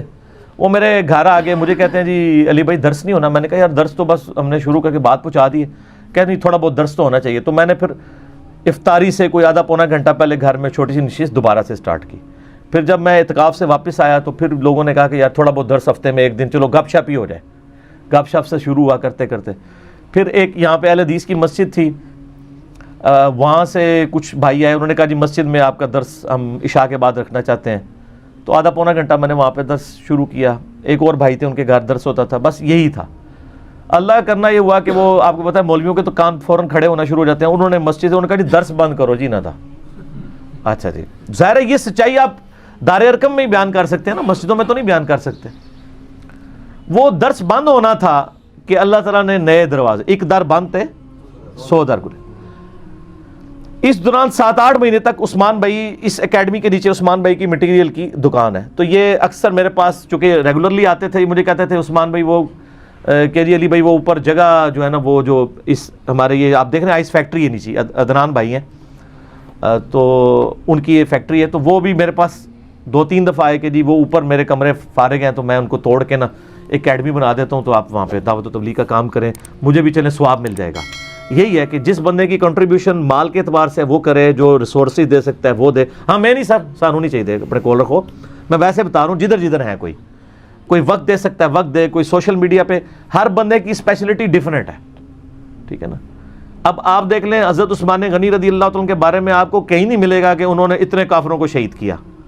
ہاں یہ ضرور ملے گا کہ غزوہ بدر میں تو وہ خیر نہیں تھے, غزوہ احد میں میدان جنگ سے وہ بھاگ گئے تھے, جو قرآن میں اللہ نے معاف بھی کر دیا. میں ان کو برائی نہیں بیان کر رہا, میں بتا رہا ہوں کہ ان کے اندر وہ اس لیول کی جرت نہیں تھی. دوسری طرف حضرت علی رضی اللہ عنہ کے بارے میں آپ کو نہیں ملے گا انہوں نے اتنی خیرات کی. ہاں جب خلیفہ بنے اس وقت تو معاملہ الگ ہے, وہ تو بیت المال ہی ان کے پاس تھا نا, پہلے تو ان کی کس پرسی کی زندگی تھی. لیکن حضرت عثمان کے بارے میں ملے گا کہ جی 700 اونٹ دے دیے غزوہ تبوک کے موقع پر, مسجد نبوی کی توسیع کے لیے جگہ دے دی, وہ کنواں کھدوا کے دے دیا, 3 موقع پہ جنت کی بشارت لے لی. تو جو بندہ جو کنٹریبیوٹ کر سکتا ہے نا, اللہ نے ہر بندے کو ڈفرینٹ رائٹیں دی ہوئی ہیں.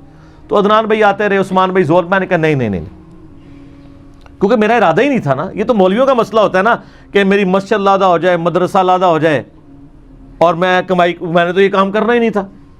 تو میرے دماغ میں یہاں کیسے بات آتی. الٹیمیٹلی جب وہ درس بند ہوا نا, ان کو پھر موقع ملا, انہوں نے کہا جی ہوں تو مولویوں نے بھی کاٹ دیتا ہے, تو درس تے کرنا چاہیے نا, تو آ جاؤ. پھر ہم نے یہاں پہ نا درس و تدریس کا سلسلہ سٹارٹ کیا, اور اکتوبر 2010 میں ہم نے پہلی قرآن کلاس باہر کی. وہ ریکارڈنگ موجود ہے, قرآن کلاس نمبر 1, جس میں نے جالی والی ٹوپی پہنی ہوئی ہے, وہ ویب کیم کے اوپر ہی ریکارڈنگ ہوتی تھی.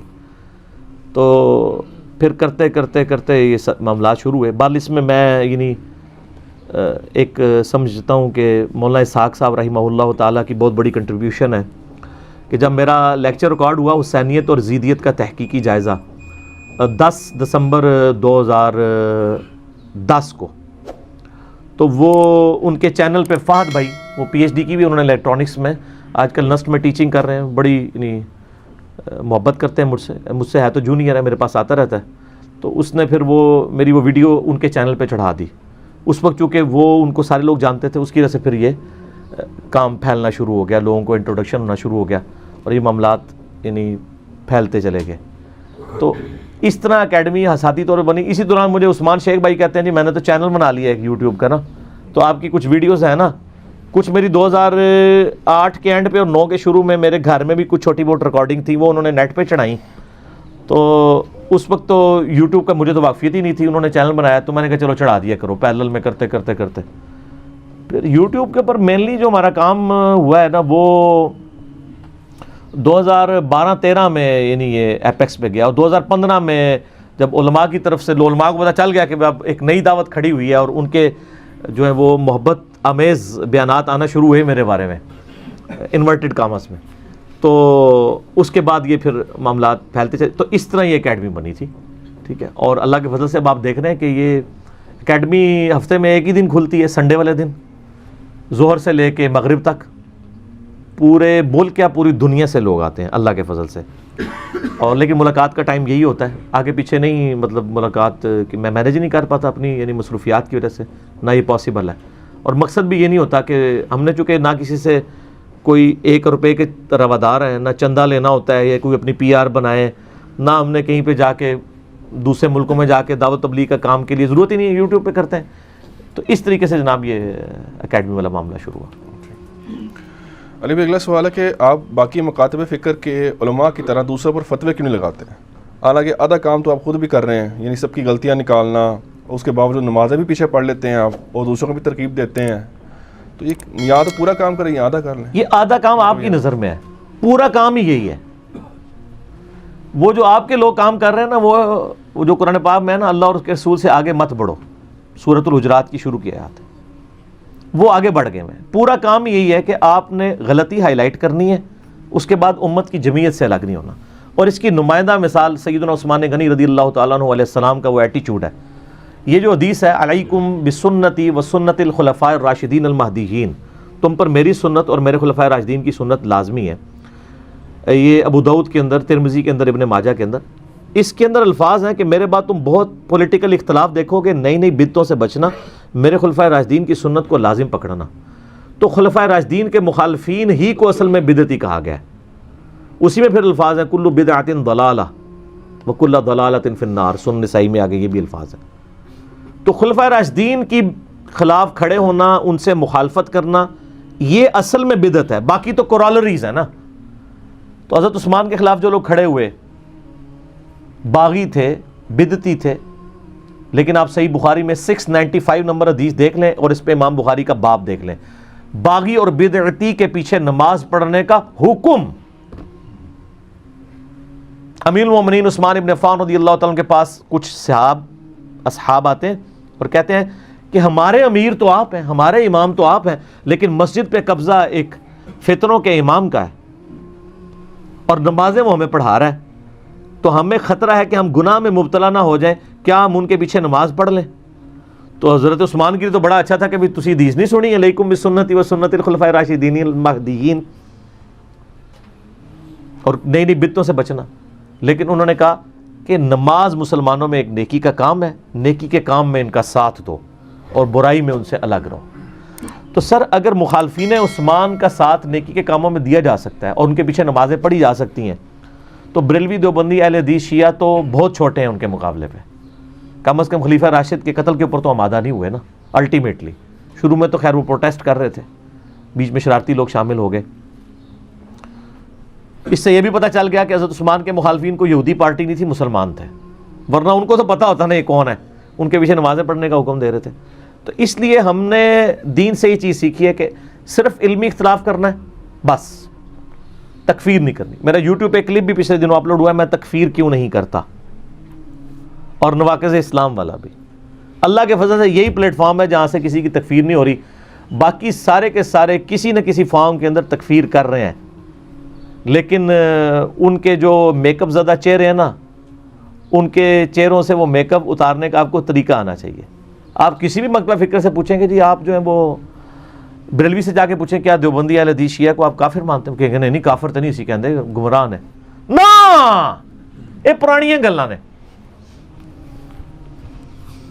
اس طرح نہیں پوچھنا آپ نے. طریقہ ہم بتاتے ہیں. ان کو کہیں کہ آپ کسی اپنے رناؤنڈ عالم سے یہ لکھوا کے دیں کہ طائفہ منصورہ بریلوی ہے اور جو دیوبند اہل حدیث اور اہل تشیع ہیں یہ گمراہ ہیں، بدعتی ہیں، دوزخی ہیں، لیکن ایک نہ ایک دن عذاب بھگت کے جنت میں چلے جائیں گے، کیونکہ کلمہ تو انہوں نے پڑھا ہی ہوا ہے نا، مسلمان تو ہے نا، تو جنت میں ایک نہ ایک دن چلے جائیں گے.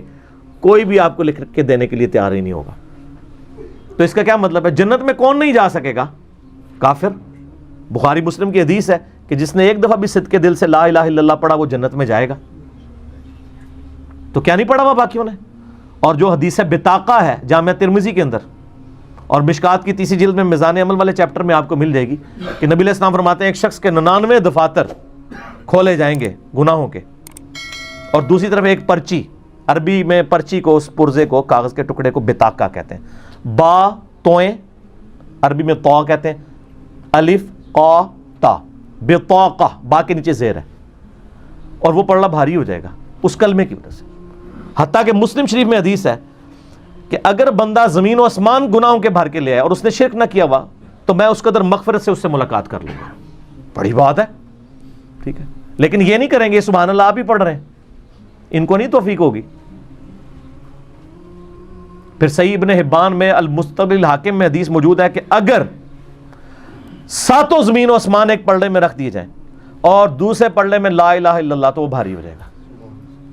تو سر یہ تو ماننے کے لیے تیار ہی نہیں ہے.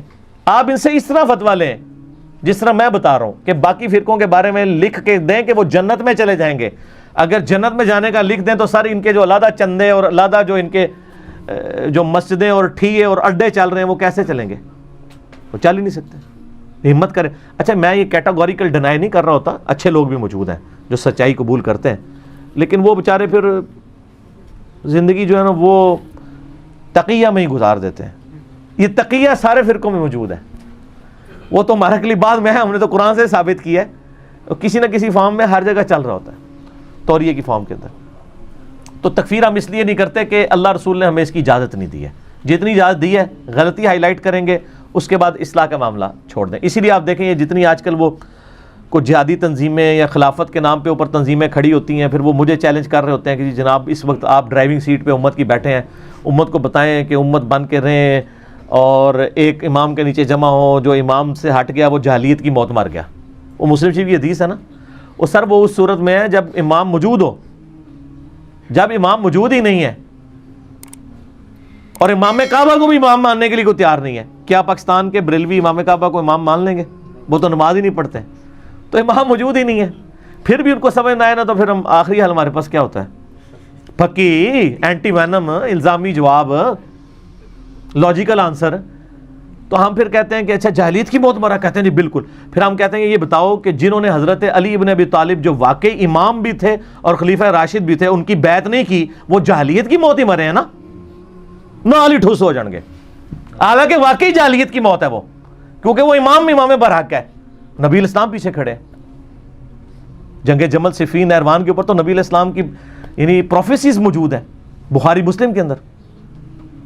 تو سر اگر وہ امام وقت کو پہچان کر بھی اس کی بیعت نہیں کر سکے اور انہوں نے پارٹی بنا کے جتھا بنا کے ریٹ آف دی گورنمنٹ کو چیلنج کیا، جس کی وجہ سے سیدنا علی کو ایز اے لاسٹ ریزارٹ تلوار اٹھانی پڑی، تو آج کے مسلمان تو بیچارے کوئی کسی مولا علی کے خلاف تو نہیں کھڑے ہوئے نا.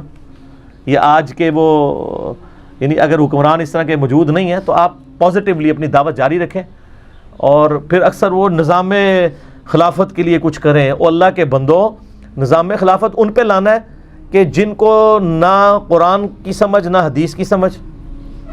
آج آپ ذرا ریفرینڈم کرائیں نا عورتوں سے کہ کیا برقع فرض ہونا چاہیے پاکستان کے آئین کے اندر، تو آپ کا کیا خیال ہے؟ تو سر پھر ان کے اوپر آپ نے اسلام نافذ کرنا ہے. کیا مرد یہ ووٹنگ کر دیں گے کہ ہاں سارے مردوں کو داڑھی رکھنی چاہیے اور جرمانہ ہونا چاہیے جو نہ رکھے؟ نہیں. تو سر پھر آپ رائے عامہ ہموار کریں. میں نے اکثر یہ کہا ہے کہ میرے عہد میں حکومت بھی آ جائے نا حساتی طور پہ، میں تفنن کے طور پہ کہہ رہا ہوں، تو میں مزار نہیں گراؤں گا جب تک بریلوی خود مزار نہ گرائیں. اتنی تطہیر ہو ذہنی. نبی علیہ السلام نے خانہ کعبے کے اندر بت برداشت کیے ہیں, گوریلا وار آپ نہیں کر سکتے تھے؟ 13 سال مکے میں رہے نا, 2-4 بندوں کو بھیج کے اے بت ہی تھے نا, ٹوٹ جاندے ایک بار تے پھر تو وہ مشینہ تے ہے نہیں سن, 5-6 مہینے بعد ہی کوئی کا بت بننا سی, جا کے توڑوا دیتے. حتیٰ کہ آپ اسی کعبے کی طرف نماز منہ کر کے پڑھتے رہے جس کے اندر بت تھے. ظاہر وہ دیوار کا سترا ہو گیا. فتح مکہ کے موقع پر یعنی نبی علیہ السلام کی آلموسٹ دعوت حق بلند ہونے کے 21-22 سال کے بعد وہ بت توڑوائے ہیں. اتنے عرصہ برداشت کیے ہیں کہ یہ لوگ خود توڑیں. پھر آپ دیکھیں فتح مکہ پہ انہوں نے ہی بت توڑے ہیں جو نبی علیہ السلام کے سب سے بڑے مخالف تھے. حضرت خالد ابن ولید آگے تھے توڑنے والوں میں. ٹھیک ہے, تو یہ چیز ہونی چاہیے. رائے عامہ ہموار کریں, ریٹ آف دی گورنمنٹ کو چیلنج نہ کریں, اینٹی اسٹیٹ ایکٹیویٹی نہ کریں. میں کوئی ایجنسیوں کا اعلی کار نہیں ہوں, ذہن میں رکھیے گا. ایجنسیوں کے اعلی کار کبھی بھی ایکسٹرا جوڈیشل کلنگ کے بارے میں نہیں بولتے.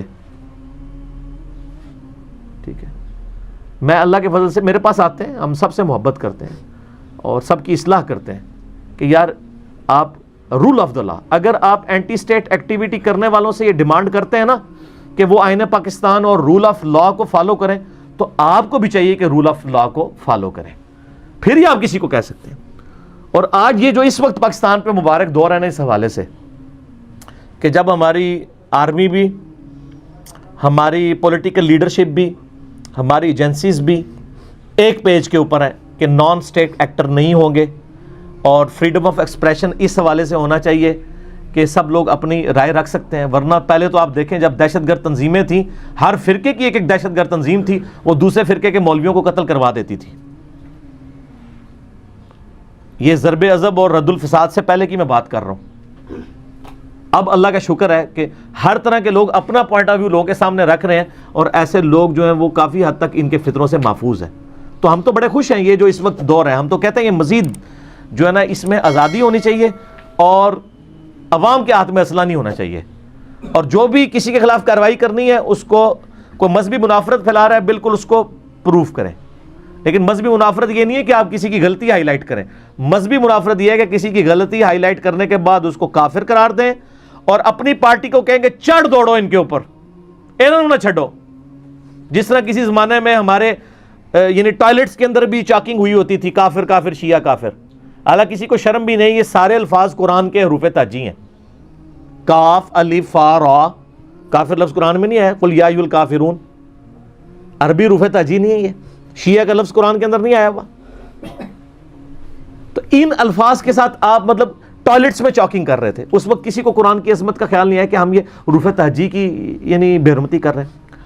تو اللہ کے فضل سے اس پلیٹ فارم سے ہم ہر اس چیز کے حق میں بولیں گے جو کتاب و سنت کے حق میں ہے, اور ہر اس چیز کے خلاف بولیں گے جو کتاب و سنت کے خلاف ہے. آپ دیکھیں عمران خان صاحب کے اوپر جب مولویوں نے فتویٰ لگایا, سب سے پہلے میں نے ان کا دفاع کیا ہے, وہ جو انہوں نے پرائم منسٹر نے تقریر کی تھی سیرت النبی کے مسئلے میں.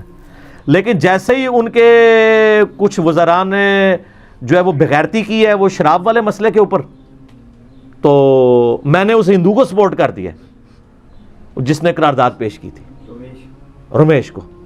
ٹھیک ہے, تو اللہ کے فضل سے اس پلیٹ فارم سے سچائی بیان ہوگی, اور کوئی یہ ایکسپیکٹ نہ کرے کہ ہم کسی کی فیور کے لیے کوئی کام کریں گے یا کسی کی مخالفت کے لیے.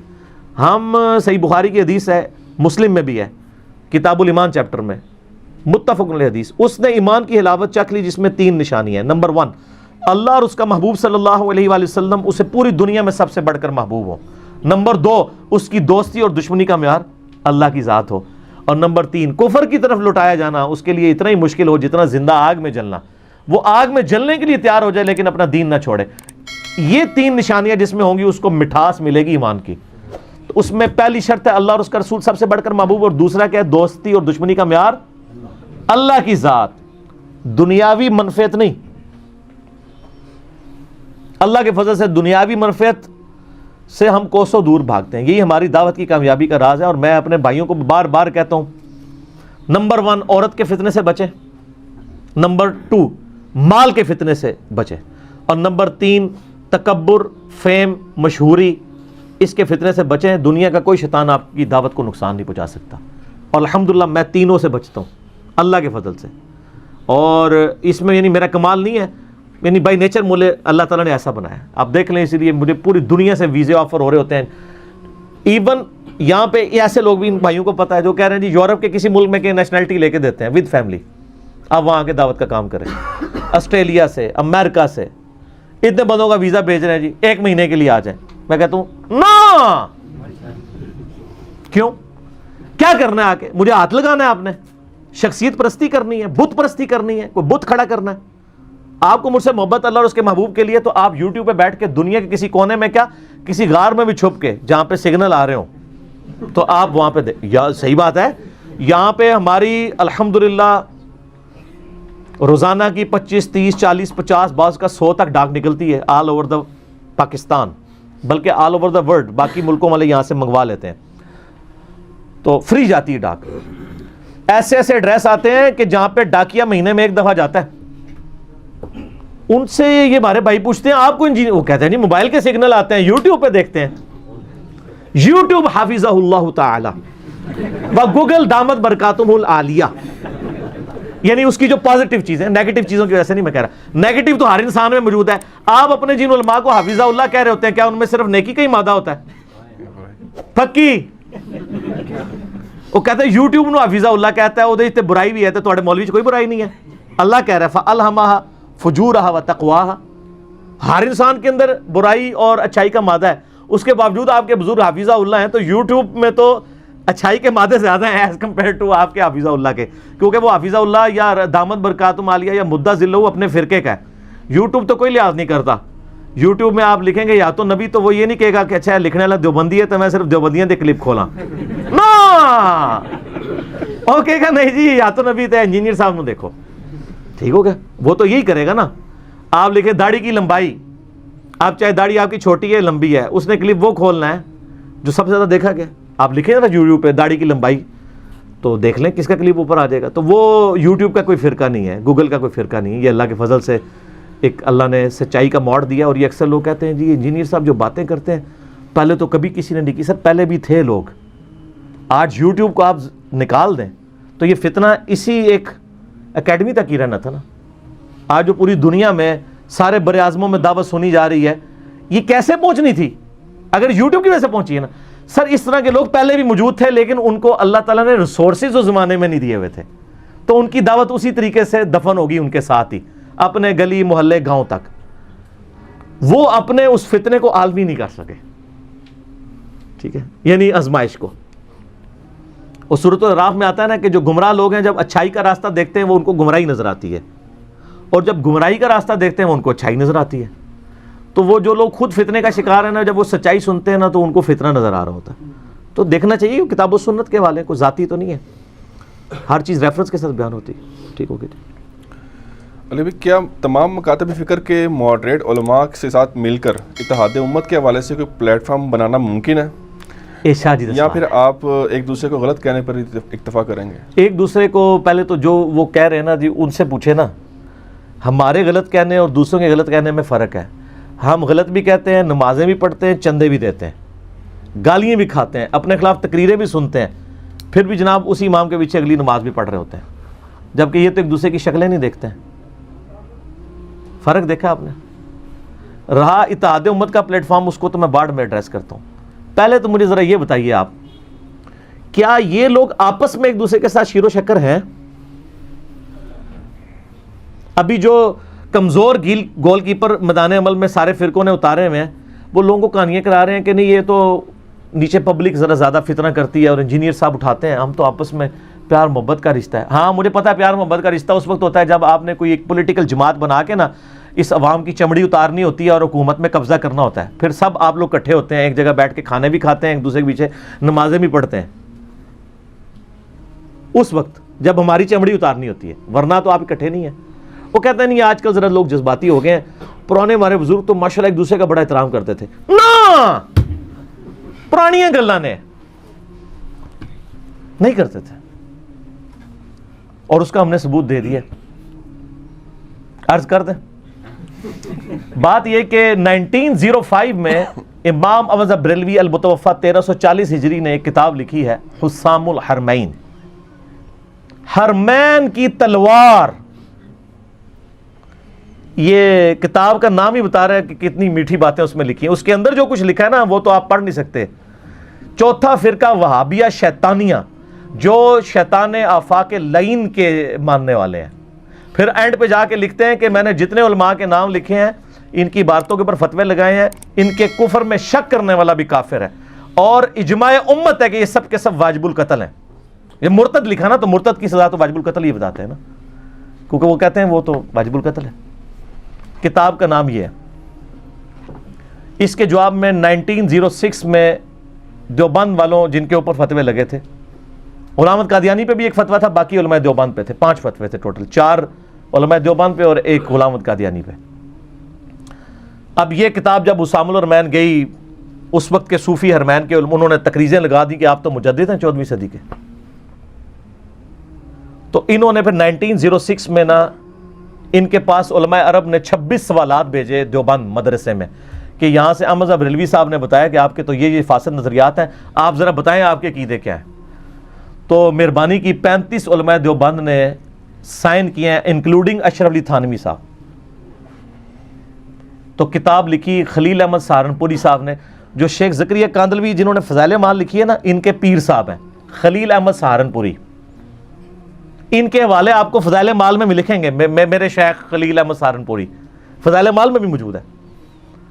انہوں نے کتاب لکھی. اب چلیں, وہ کہتے ہیں, ہمیں تو کہتے ہیں جی وہ جی اگر کوئی آپ کو تھپڑ مارے تو آپ اس کو پھول پیش کریں, یہی کہانی کراتے ہیں نا.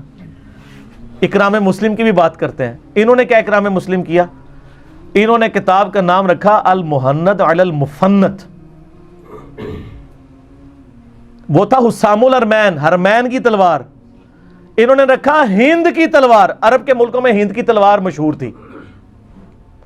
المہند, ہند کی تلوار, علی المفند. مفند کہتے ہیں ایک ایسے بوڑھے شخص کو جس کا ذہنی توازن بگڑ چکا ہو, پاگل بابا, سٹھایا ہوا بابا. المہند علی المفند, یہ میٹھی میٹھی بات. ذرا کتاب کا نام دیکھیں, اور اس کے اندر انہوں نے لکھا کہ احمد صاحب بریلوی ان کی پوری جماعت ایک شیطانی لشکر ہے جو ہمارے بزرگوں علماء دیوبند رضی اللہ عنہم پر حملہ آور ہو گیا, جیسا کہ شیاطین انبیاء پر حملہ آور ہوتے تھے. ہائے ہائے ہائے ہائے نا, یہ میٹھی میٹھی باتیں. اور اللہ کا شکر ہے, امت پہ احسان ہے کہ 35 علماء دیوبند نے انکلوڈنگ اشرف تھانوی صاحب نے سائن کر کے کہا کہ یہ ہمارے عقیدے ہیں جی. دنیا میں اگر کسی نے دیوبندی ہونا ہے نا تو وہ یہ عقیدے رکھے. اس کتاب سے اگر کوئی اعلان برات کرتا ہے نا پھر وہ دیوبندی نہیں ہے. اگر میں دیوبندی بھی اور میں المہند کے عقیدوں کو نہیں مانتا ہوں, وہ دیوبندی نہیں ہے. جس طرح آج کل کچھ کمزور گول کیپر سامنے ہے کہ نہیں جی وہ ضرورت نہیں ہے. اب وہ بھاگ رہے ہیں. وہ بھاگے کیوں ہیں کہ 1906 میں تو آئی المہند علی المفند. میں نے اس کتاب کا نام پھر چینج کر دیا. اس کا نام میں نے رکھا ہے المفند علی المفند. ایک بابا دوسرے بابے ہوتے چٹ دوڑے, ایک بابے دوسرے بابے ہوتے. ہاں تو آپ ذرا بریلویوں سے پوچھیں کہ جس نے احمد صاحب بریلوی کے خلاف کتاب لکھی ہے وہ کیا ہے, وہ کہے گا وہ سب سے بڑا مفند تو وہ ہے. ٹھیک ہے, تو اب یہ یعنی معاملات چلتے رہے ہیں. اب سر اس کا ایک اگلا ورژن آ گیا, المہندس علی المفند. ایک کلپ بنانا یوسف بھائی, اس کلپ کا نام ہوئے گا المہندس علی المفندین. مہندس کہتے ہیں انجینئر کو نا عربی میں, تو المہندس علی المفند, اور جمع کریں گے تو مفندون جمع ہوتی ہے نا, علا کی وجہ سے وہ اس کی زیر آ جائے گی حرف جر میں سے, تو وہ المہندس علی المفندین. تو اب ہم نے لوگوں کے سامنے رکھا ہے کہ بھئی یہ دیکھو آپ کے بزرگ تو یہ کچھ کرتے رہے ہیں, آپ کس منہ سے ہمیں جو اخلاقیات کا درس دیتے ہو؟ آپ کے تو سارے بزرگ یہ کچھ کرتے رہے. انہوں نے تو اس طریقے سے یعنی معاملات کو ہائی جیک کیا ہے. آج جب ہم باتیں تو اب آج آپ اتحاد امت کی طرف. ایسی صورتحال میں انجینئر محمد علی مرزا کو گیون سرکمسٹانسز اللہ نے, میں اس دنیا کا باشندہ ہوں کہ میری پیدائش سے پہلے جنگ جمل صفین نہروان ہو چکی ہے, اختلافات عام ہیں, سنی شیعہ 2 ڈویژن ہو چکی ہیں, سنیوں میں بھی 4 فرقے حنفی شافعی مالکی حنبلی بن چکے ہیں, پھر حنفیوں میں بھی جو ہے نا وہ 2 فرقے ہیں, حنفیہ دیوبندیہ حنفیہ بریلویہ. ٹھیک ہے, اور پھر جو دیوبندیوں کے اندر اپنے جو فرقے ہیں حیاتی مماتی وہ الگ سے, اتنے فرقوں میں جو بندہ آنکھ کھولے اور وہاں پہ وہ بات کرے کہ یار اس معاملے میں یہ صحیح، اس معاملے میں یہ صحیح، اس معاملے میں یہ صحیح، اس معاملے میں فلاں غلط، تو وہ اتحاد امت ہی تو کروا رہا ہے. اور سر اللہ کی وجہ سے ہم نے تو وہ اتحاد امت کروایا کہ جو آپ خواب میں نہیں سوچ سکتے تھے. آج تک آپ نے سوچا تھا کہ کوئی بریلوی کسی دیوبندی بزرگ کے حق میں کلپ چڑھا دے؟ تو چڑھا رہے ہیں، ٹھیک ہے، دیوبندی بریلویوں کے حق میں چڑھا رہے ہیں میرے خلاف، ٹھیک ہے. اور وہ پھر کہتے ہیں اور چلو یار کوئی دیوبندی تو کوئی فرقہ بھی ہے تو وہ کتوں آ گیا ہے؟ سر تسی کدھروں آئے ہو؟ تانوں پوچھنا چاہیے، اسی تو شروع تو ہے. وانا اول المسلمین ہوا سماکم المسلمین. آپ کے بزرگوں نے دین کا بیڑا غرق کیا تھا. یہ کتابیں ہم نے کو گھر بیٹھ کے تو نہیں لکھی، آپ کے ذریعے ٹرانسفر ہوئی. تو آپ بابوں کو مانتے، کتابوں کو نہیں مانتے. صرف ان بابوں کو مانے جو کتابوں کو مانتے. جو کتابوں کو نہیں مانتے ان کی بزرگی کیا؟ تو اتحاد امت میرے بھائی ہم حامی ہیں، لیکن یہ کہتے ہیں کہ اتحاد امت ہو کہ ہمارے بابے کو چھیڑو نہ، اپنا چھوڑو نہ. ہمارا اتحاد امت الٹ ہے کہ اپنا پہلے چھوڑو، دوسرے کو بھی تھوڑا بہت چھیڑ کے دیکھو. کچھ باتیں بریلویوں کی صحیح ہوں گی، کچھ دیوبندیوں کی، کچھ اہل حدیث کی، کچھ شیعہ کی، اور کچھ منکرین حدیث کی بھی صحیح ہوں گی، اور کچھ غامدی صاحب کی بھی صحیح ہوں گی. چیک کرو سب کو، اپنا پہلے چھوڑو. یہ کہتے ہیں تو سر یہ اتحاد امت قیامت تک نہیں ہو سکتا کہ میں اپنے بابے کو غلط نہیں کہوں گا. تو پھر میں کس کے اوپر؟ اتحاد امت جو قرآن نے سکھایا وہ ہے کامن ٹرمز کے اوپر. قل یا اہل الکتاب تعالوا الی کلمۃ سواء بیننا وبینکم الا نعبد الا اللہ. آؤ اہل کتاب ہم اس بات پہ اکٹھے ہو جائیں جو تم میں ہم میں کامن ہے کہ ہم مت پوجیں سوائے ایک اللہ کے، ایک اللہ کو پوجیں. تو یعنی نظریات کے اوپر اکٹھے ہونا ہے، بابوں کے اوپر نہیں ہونا. کتابوں پر اکٹھے ہونا ہے، تعلیمات پر اکٹھے ہونا ہے. یہ کہتے ہیں نہیں ہم تعلیمات ڈیفرنٹ رکھیں گے، تو آپ پھر اکٹھے کر کے دیکھ لیں ان کو. تو یہ والا اتحاد امت نہیں ہونا. اور میں علماء کے ساتھ اللہ کے فضل سے رابطے میں رہتا ہوں. میں نے بتایا تمام مکاتب فکر کے علماء کے ساتھ رابطے ہیں، لیکن لوگ جرت نہیں کرتے. اور میں آپ کو بتاؤں میں علماء کے لیے اتنا لینینٹ ہوں کہ یہاں پہ جرنل سے لے کے سپریم کورٹ، ہائی کورٹ کے ججوں تک کے فون آتے ہیں، منتیں مارتے ہیں کہ علی بھائی سے صرف 1 منٹ کے لیے بات کروا دیں فون پہ، ہم نے آواز سننی ہے. نہیں کرتے بات. نہ کسی ریڈی بان کے لیے کریں گے، نہ کسی جرنل سے بات کریں گے، نہ کسی جج سے بات کریں گے. جس نے آنا اتوار والے دن ادھر آئے. ایک کرائٹیریا رکھا ہے صاحب کے لیے. لیکن اس کرائٹیریا میں اتنا سٹرکٹ ہونے کے باوجود میں نے اپنے بھائیوں کو کہا کہ اگر کسی عالم دین کا فون آ جائے، اس سے نہیں پوچھنا اس کے مرید کتنے ہیں، یا وہ کہ ایک چھوٹی سی مسجد کا امام ہے یا کسی مدرسے کو چلا رہا ہے. اگر کوئی عالم دین فون کرے، اس کا نمبر نوٹ کرنا ہے، اور جیسے ہی میں اویلیبل ہوں مجھے اس سے بات کروانی ہے. اور یہ ویڈیو جو لوگ دیکھ رہے ہوں گے ان کو پتا ہوگا میں اتنا ریگارڈ کرتا ہوں علماء کا. میری جو مخالفت ہے علماء سو کے ساتھ ہے. اب جو بندہ بریلوی ہو کے مجھے کہہ رہا ہے کہ انجینئر صاحب ہم آپ کی ساتھ ہیں، لیکن کیا کریں ہم اس سسٹم سے بغاوت نہیں کر سکتے، اپنے اسٹوڈنٹس تک بات پہنچا رہے ہیں. ایک دیوبندی مفتی فون کرتا ہے اور وہ کہتا ہے کہ نہیں جی ہم اپنے لوگوں تک بات پہنچا رہے ہیں، ہم آپ کے ساتھ ہیں لیکن سامنے نہیں آ سکتے. تو میں تو اتنی محبت کرتا ہوں. تو اس ویڈیو کے وساطت سے بھی، اور اگر کوئی یہ سمجھ رہا ہے کہ جعلی کام ہے تو اس ویڈیو کو دیکھنے کے بعد بھی کوئی مولوی فون کر کے چیک کر لے. لیکن انہیں یہ کام نہ ہوئے کہ کوئی ہوئے جج تے مولوی بن کے فون کرے. جھوٹ نہیں مارنا، ہاں ایک کام نہیں کرنا. جھوٹ کا انجام برا ہی ہوتا ہے. تو آپ فون کر کے دیکھنے. باقی ملتے سب کو ہیں، لیکن وہ آپ کو سنڈے والے دن زور کی نماز یہاں پڑھنی ہوگی بلا ناغہ. ہر سنڈے والے دن یہاں جیلم میں قرآن و سنت ریسرچ اکیڈمی جیلم میں اویلیبل ہوتا ہوں. آپ آئیں تو انشاءاللہ تعالی ملاقات ہوگی. تو اتحاد امت کی اللہ کے فضل سے کوششیں کر رہے ہیں اور سب کے لیے دوستی کا ہاتھ ہے. مجھے کسی سے کوئی ذاتی دشمنی نہیں ہے. اور میں آپ دیکھیں میرے خلاف ایسے لوگ بھی ہیں جنہوں نے سینکڑوں کلپ بنائے، میں جواب بھی نہیں دیتا ہوں. میں صرف ان لوگوں کے کلپس کے جواب دیتا ہوں کہ جن کا فتنہ عالمی ہوتا ہے. یعنی کوئی بندہ ایسا ہے نا جس کی ویورشپ لاکھوں میں ہے، تو اب مجھے پتا ہے یہ لاکھوں لوگوں تک گمراہی پہنچے گی، اس کے لاکھوں سبسکرائبر ہیں، تو میں پھر اس کا جواب دے دیتا ہوں تاکہ یہ گمراہی پھیلے نہ. اور جو گلی بولے والے ہیں صرف اپنی مشہوری کے لیے رپلائی ٹو انجینئر محمد علی مرزا سر، وہ گالیاں بھی نکالیں، میں نے کبھی جواب نہیں دینا. ہم نے اپنا پوائنٹ آف ویو سامنے رکھ لیا، پبلک خود فیصلہ کر رہی ہے.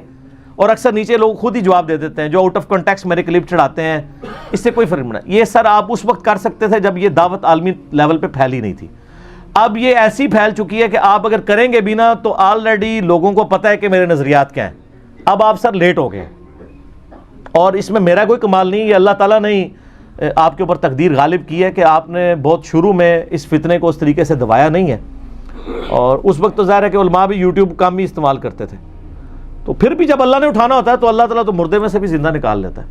تو اتحاد امت کا کام ہم کر رہے ہیں, آپ دیکھ لیں سب کو اکٹھا کر دیا ہم نے, اور پھر وہ کلپ چڑھاتے ہیں جی سارے علماء کا اجماع امت ہے علی کے خلاف. تو سر اس کی میں پھکی دیتا ہوں کہ ساری عوام الناس کا آپ علماء کے خلاف بھی اجماع امت ہو چکا ہے. تو اجماع تو ہوتا ہے عوام کا, علماء کا تو اجماع ہی نہیں ہوتا. اگر بریلوی دیوبندی اہل حدیث شیعہ سب کی عوام کہہ رہی ہو کہ یار مولوی 2 نمبر ہوندے نے, تو اجماع کس کے اوپر ہوا ہے؟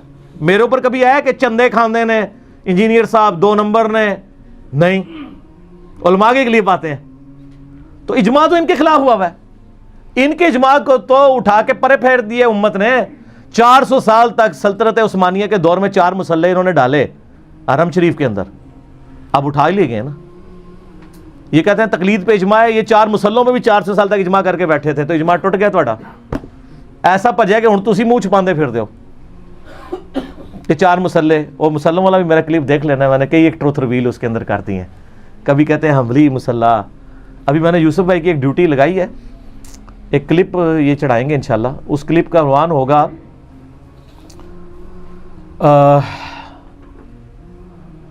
مفتی حنفی اور مسلح حنبلی. کیسا ہے اتحاد امت؟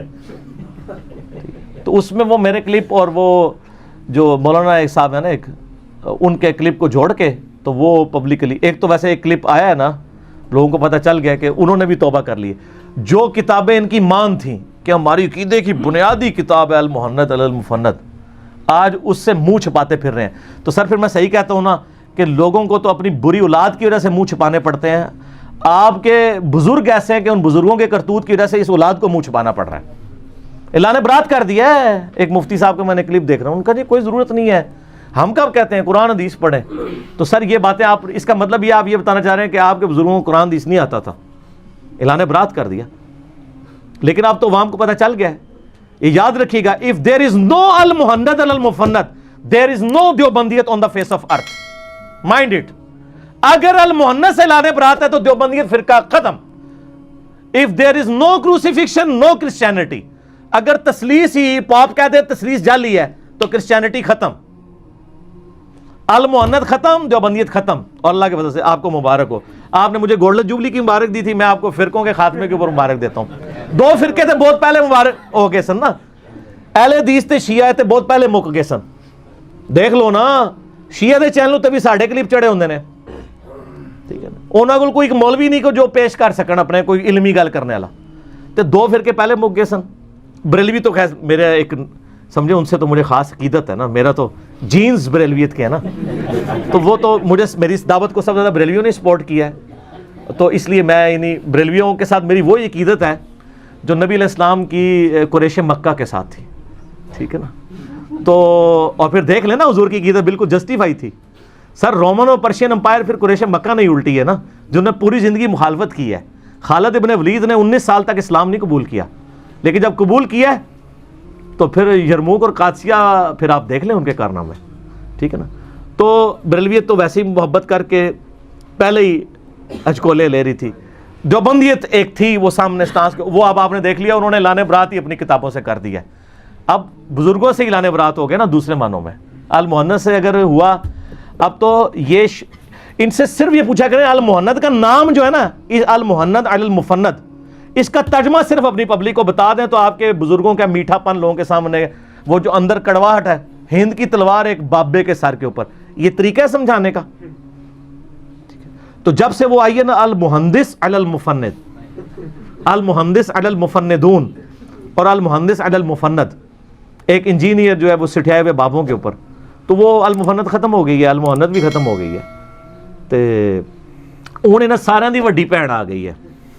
سب تو وڈی بھੈਣ سی اسام الرمین, پھر نکی بھੈਣ آئی المفند المحند علی المفند, اون سب بلکہ وڈی بھੈਣ نہیں وڈا بھرا آ گیا, ٹھیک ہے نا جی. وہ الرجال قوامون علی النساء, مرد حاکم بنائے گئے عورتوں پہ. تو وہ تلواریں تو آپ کو پتہ نا مونس کا ورڈ ہے نا, تو ہم تو تلوار نہیں, ہم تو انجینئر ہیں, مذکر ہے. المحندث علی المفندین, المحدث علی المفند. اچھا یہ میں جو جوک کے طور پہ تفنن کے طور پہ بات کر رہا ہوں تو کسی کی دل آزاری مقصد نہیں ہوتا, ٹھیک ہے. جب آپ نے خود ہی ان کتابوں سے لانے برات کر دی ہے تو اب اس کا مطلب ہے کہ آپ نے ہمارا مقدمہ مان لیا ہے کہ جی آپ جو لکھ کے گئے تھے آپ کے بزرگ کہ ہم نبی علیہ السلام کی قبر مبارک کو اللہ کے عرش کرسی خانہ کعبہ سے افضل سمجھتے ہیں, جب ہم دلیل مانگتے ہیں کہتے ہیں بزرگوں کا عقیدہ ہے. اسی المؤند میں لکھا ہے کہ نبی علیہ السلام کہ جب آپ قبر مبارک کی زیارت کی نیت سے نکلیں تو مسجد نبوی کی زیارت کے بغیر صرف قبر کی نیت کریں. یہ آپ کو کس نے سکھایا؟ آپ دونوں کی نیت کریں. خود سے ایک چیز انجیکٹ کرتے ہیں. اسی میں لکھا ہے ہم بزرگوں کے سینوں اور قبروں سے جائز طریقے سے فیض لینے کے قائل ہیں, ٹھیک ہے. تو یہ قبروں سے لینا ہی خود ناجائز ہے تو وہ جائز طریقے سے لینے والا کون سا طریقہ ہوگا, ٹھیک ہے. ہم گٹر کے پانی سے جائز طریقے سے وضو کرنے کے قائل ہیں. یہ وہی چیز ہے, جائز طریقے سے کیسے ہوگا, ٹھیک ہے. گٹر کے پانی سے تو وضو ہو ہی نہیں سکتا سر, جائز طریقے سے کریں یا ناجائز طریقے سے. تو وہ اعلان برات انہوں نے کر دیا ہے. اب تو بس ان کو کہ ترجمہ کیا کریں, المحند المفند کا ترجمہ بتائیں. عقائد تو ہم نے پبلک کو بتا دی ہیں, اسی لیے دیوبند کی جو پبلک ہے وہ بات سن رہی ہے. اور جو رہی سی کسر تھی نا وہ مولانا طارق جمیل صاحب کے ساتھ جب میری ملاقات ہوئی ہے تو وہ بھی نکل گئی, ٹھیک ہے جی. اور ظاہر وہ بھی محبت فرماتے ہیں, سلام آتا تھا, میری بھی خواہش تھی ملوں. اور میری بیچ میں جب بھی کسی کو ملتا ہوں میری پہلی پرائرٹی یہ ہوتی ہے کہ اس سے دین کے کام کا فائدہ ہو. میں نے ملاقات کو سیکرٹ رکھا تھا اور میں نے اس کو اس طریقے سے عام بھی نہیں کرنا تھا. ہوا یہ کہ ہمارے پہنچنے سے پہلے ہی انہوں نے کلپ چڑھا دیا. میں ابھی گھر نہیں پہنچا اور یہاں پہ فون آنے شروع ہو گئے کہ جی وہ تو آپ مل کے آئے ہیں وہاں پہ, کیونکہ مجھے پتا تھا کہ مولوی ان کو منع کریں گے مجھ سے ملنے سے, تو کلپ چڑھنے شروع ہو گئے. اب حالت یہ ہے کہ جو دیوبندی عوام ہے نا وہ کہتی ہے جی انجینئر صاحب کے بارے میں سکوت اختیار کر لیں, کیونکہ اگر بولیں گے تو وہ مولانا طارق جمیل صاحب بھی بیچ میں آئیں گے. کیونکہ کوئی بڑے سے بڑا مفتی بھی بولے گا تو کہیں گے یار تو طارق جمیل تو بڑا مولوی ہے, وہ کیوں ملے ہے. اور انہوں نے وچ کیا ہے کہ میں تو انجینئر صاحب کے لیکچر سننا, پھکیاں بڑے مزیدین ہیں. اور پھکیاں دے رہے کنوں ہونے والے سی انہوں ہی. طارق جمیل صاحب کی جو مکتبہ فکر ہے جس کو وہ اپنی بنیان کہتے ہیں, اگرچہ وہ ان سے ابلانے برات کر چکے ہیں, انہوں نے نجی باتوں میں تو بہت کچھ بتا دیا ہے, وہ بھی علمی کتابی ہو چکے ہیں اللہ کے فضل سے. تو وہ پھکیاں جو ہوتی ہیں وہ انہی کو ہی دی جا رہی ہوتی ہیں نا, انہی کے بڑے بزرگوں کو, تو ان کو بڑی اچھی لگتی ہیں. تو جس کو پھکیاں ہماری اچھی لگ رہی ہوں تو اس کا مطلب کیا ہے وہ تو آپ اور ویڈیو بھی ریکارڈ ہے. آپ جتنے دعوے کرتے ہیں وہ ویڈیو میں نہیں, آپ کی زبانی باتیں, ہماری تو ویڈیو ریکارڈ ہے, ٹھیک ہے. آپ لوگ تو سانس نہیں لے سکتے اپنے بزرگوں کے سامنے. تو سر میں آپ کو پہلے بتا رہا ہوں کہ اتحاد امت کے تحت یہ میں نے ملاقات کی تھی. اس سے پہلے غامدی صاحب سے بھی کی تھی, اور غامدی صاحب نے یعنی شفقت فرمائی فروری 2017 کے اندر. اور ابھی کچھ نئی ملاقاتیں آنی ہیں, وہ اس سے زیادہ تکلیف دہ ہوں گی علماء سو کے لیے. تو آپ پہلے ذہنی طور پہ تیار رہیں کہ ہم کسی کو بھی جا کے ملیں. قطعاً یہ مقصد نہیں ہے کہ ہم ان کے نظریات کے ساتھ 100% ایگری کرتے ہیں یا وہ ہمارے نظریات کے ساتھ 100% ایگری کرتے ہیں. مقصد یہی ہے کہ امت کو ایسے لوگ جو ہر فرقے میں بریلوی, دیوبندی, اہل حدیث, شیعہ کے اندر ماڈریٹ علماء ہیں جو کتاب و سنت کی بات ماننے والے ہیں, تکفیر نہیں کرتے, محبت کرتے ہیں, وہ ایک پلیٹ فارم میں ہمارے رابطے ہیں. لیکن ایک پلیٹ فارم پہ سر لے آئے نا تو سر آپ نے ان کو شہادت کے درجے پہ فائز کر دینا. شاہ جی یہ کوشش چھاڑ دو. شاہ جی جو ہے نا وہ ایسی کوشش کر رہے ہیں کہ جڑے 2-4 کو ریس ہے اینے بھی سارے شہادت کے رتبے تک پہنچ جائیں. اب جب کوئی اس طرح ایک پلیٹ فارم پہ آ جائے گا اپنے مکتبہ فکر کے میں سے نکل کے کہ جی میں سب کو مسلمان مانتا ہوں. آپ پتہ ہے طارق جمیل صاحب کو مولا علی کہنے کے اوپر کتنی تھریٹس, لائیو تھریٹس ملی ہیں دہشت گرد تنظیموں کی طرف سے. اب آپ سمجھ لیں وہ کس فرقے کی دہشت گرد تنظیمیں ہوں گی. یہ خود بتایا انہوں نے, لائیو تھریٹس. تو سر یہ بڑا مشکل کام ہے. آپ حدیث بیان کرنے کے اوپر لائیو تھریٹ مل رہی ہے اور آپ کہہ رہے ہیں آپ فرقے سے لانے برات کر دیں, بڑا مشکل کام ہے. تو جو جدھر ہے وہاں ہے. شیخ زبیر علی زئی صاحب پوری زندگی اہل حدیث کا لیبل لگا کے رہے ہیں, لیکن شاہ جی آپ کو بھی پتہ ہے, مجھے بھی پتہ ہے کہ ان کو پتہ تھا اہل حدیث کی غلط چیزیں غلط ہیں. وہ کہتے تھے میں کسی کو اون نہیں کرتا ہوں, میں پہلے 300 سال کے مسلمانوں کو مانتا ہوں, لیکن پوری زندگی وہ اہل حدیث کے خلاف نہیں اس طرح سامنے آئے, الٹا کتاب لکھ کے کہ اہل حدیث کے لوانا چاہیے, ٹھیک ہے. ورنہ تو ان کو پبلک آج رحمہ اللہ تو نہ کہہ رہی ہوتی نا. تو اس لیے یہ شاہ جی آپ کوشش نہ کیا کریں کہ ان لوگوں کو آپ ان کو ادھر جدھر لگے ہیں وہیں رہنے تھے. حنیف قریشی صاحب جہاں لگے ہیں نا ان کو رہنے تھے, ان میں بھی سچائی قبول کرنے کا بہت مادہ ہے اللہ کے فضل سے. ٹھیک ہے. لیکن میں اب کچھ چیزیں انہوں نے مجھے منع کی ہیں کہ آپ نے میری نہیں بیان کرنی پبلکلی, تو اس لیے میں یعنی تمام مکاتب فکر میں ایسے لوگ موجود ہیں. اہل تشیع میں ساروں کے نام لے رہا ہوں, اہل حدیث کا بھی لے دیا, دیوبند کا بھی اور بریلویوں کا بھی. اہل تشیع میں بھی ایسے علماء موجود ہیں. جواد نقوی صاحب ہیں, ٹھیک ہے, اور امین شہیدی صاحب ہیں. یہ وہ لوگ ہیں یعنی کہ جو ایک ماڈریٹ ہیں, اور عنقریب انشاءاللہ ایک ایک کر کے سب سے ملاقاتیں کریں گے, اور پھر ہم وہ چڑھائیں گے نیٹ کے اوپر تاکہ آپ کو پتہ چلے کہ آپ بھی اپنے اندر اتنا حوصلہ پیدا کریں. تو اتحاد امت پہ بڑا زور و شور سے کام جاری ہے. اچھا جی, اب آپ کے پاس 5-7 منٹ ہے, ایک سوال اور کر لیں, پھر ہم انشاءاللہ تعالی کھانے کا وقفہ کریں گے. آج سر آپ سب لوگوں کے لیے ہمارے شہزاد بھائی نے گولڈن جوبلی کی خوشی میں اپنی جیب سے نہاری بنا کے لائے, اور آپ نہاری اس طرح کی آپ نے نہاری کھائی بھی نہیں ہوگی. اللہ کے فضل سے یہ جو نہاری آپ دیکھیں گے نا, اللہ کے فضل سے, تو لیکن اس کی وجہ سے یہ نہ سمجھیے گا کہ یہ ہر دفعہ ہی ہوگی نا, سموسے دودھ پتی, ٹھیک ہے, جتنا ہم افورڈ کر سکتے ہیں. تو یہ تو اپنی وہ شوق سے لے آئے ہیں, تو اس لیے ہم نے ان کو کہا ٹھیک ہے, ان کا ایک شوق تھا, انہوں نے لاہور میں نئی دکان کھولی تھی. اس دکان کی میں پبلسٹی نہیں کر رہا ہوں, میں اس دکان پہ گیا بھی تھا, میں نے کہا میری تصویر کھینچنی ہے لیکن یہاں لگانی نہیں ہے آپ نے, ٹھیک ہے نا, کیونکہ ہم نے کوئی اس طرح کے معاملات تو کرنے نہیں ہے نا. تو بہرحال یہ ان کی محبت ہے, اللہ تعالیٰ ان کو جزائے خیر دے. تو وہ لے کے آئے, تو ابھی 5-7 منٹ تک ہم وقفہ کریں گے انشاءاللہ. اور عصر تو آپ ہمارے ساتھ پڑھ چکے ہیں, زور اثر جمع کیے سب نے. جو بعد میں آئے نا وہ عصر کی نماز اس وقفے کے دوران پڑھ لیں گے, اور ساتھ کھانا پینا بھی ہو جائے گا. اور جن لوگوں نے, میری تو خواہش ہوتی ہے کہ میرے ساتھ نئی تصویر کھنچوائیں آپ, لیکن چونکہ اب ایک محبت والا معاملہ لوگ کرتے ہیں, تو میں آپ کو بتاؤں میں بڑا ریزرو ہوں. میرے ماں باپ سے پوچھیں, میں اپنے ماں باپ کے ساتھ بھی بہت ریزرو ہوں, یعنی میری ایک نیچر ہے ریزرو رہنے کی. لیکن یہ پبلک فگر بننے کی وجہ سے مجھے کئی ایک چیزیں کڑوا گھونٹ کر کے پینی پڑتی ہیں, ٹھیک ہے. میرا لیونگ سٹائل, میری جوتیاں, میرے کپڑے بڑے سادے ہوتے ہیں, تو اس وجہ سے میں ذرا اس طرح سامنے آتا بھی نہیں ہوں. لیکن اب ذرا اتنی دور سے لوگ آتے ہیں تو کہتے ہیں تصویر کھنچوانی ہے, تو ہم نے پھر ایک 5-10 منٹ کا نا سیشن ہر دفعہ تصویر والا رکھا ہوتا ہے. تو وہ جنہوں نے تصویر کھنچوانی ہوگی وہ کھنچوا لیں, اللہ تعالیٰ ان پر رحم فرمائے, اور ان پر 10 دفعہ رحم فرمائے جو نہیں کھنچوائیں گے, ٹھیک ہے. تو لیکن دونوں جائز ہیں. جیسے نبی علیہ السلام نے 3 دفعہ دعا کی ہے اس کے لیے جو حلق کروائے عمرے کے بعد, یعنی ٹنڈ کروا دے, اور ایک دفعہ دعا کی ہے جو قصر کروائے, یعنی چھوٹے بال کروائے. تو دونوں ہی جائز ہیں, صحابہ نے قصر بھی کروائی ہے اور حلق بھی کروایا. جی جناب, اگلا سوال. اچھا علی بھائی, اس میں ضمن یہ بتا دیں کہ جو ملاقاتوں کا آپ نے بتایا ہے کہ سلسلہ آپ جاری رکھیں, مطلب یہ کنٹینیوس ہر مکاتب فکر کے لیے جاری رہے گا, یا صرف یہ جتنی ملاقاتیں کر لی ہیں آپ نے؟ نہیں, ہر فرقے کی اگر ایک ہو جاتی ہے تو بس ٹھیک ہے نا. اب آپ کہیں کہ ہر فرقے کے ہر مولوی کو تو نہیں میں نے ملنا نا, اتنے مولوی تو ہے ہی نہیں ہے کہ جن کے اندر اتنا حوصلہ ہو.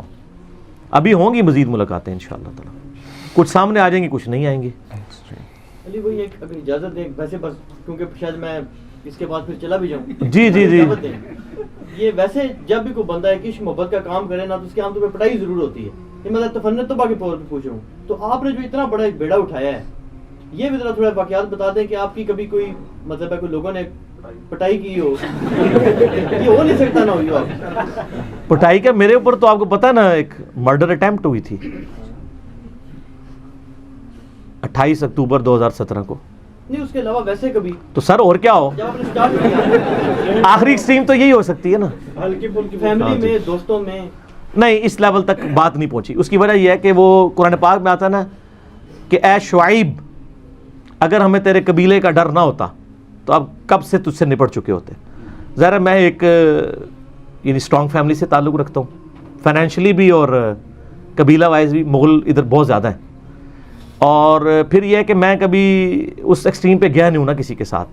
مجھے اگر کسی نے, میں یعنی مار تک نوبت ہی نہیں آتی نا, مار تو اس کو پڑتی ہے نا شاہ جی, آپ جیسے لوگوں کو پڑتی ہے جو پیچھے پڑ جاتے ہیں. مجھے اگر کوئی کہتا ہے نا, مجھے اگر کسی نے بازو سے پکڑ کے نا نکل مسیتی تو میں نکل جاتا ہوں. لڑائی تو اس وقت ہوتی ہے نا جب آپ آگے سے اکڑیں, تو ہم تو پیسے موڈ میں رہتے ہیں. تو بہرحال 2010 کے اندر ایک دفعہ تقریباً کوئی 200-250 بریلوی علماء اور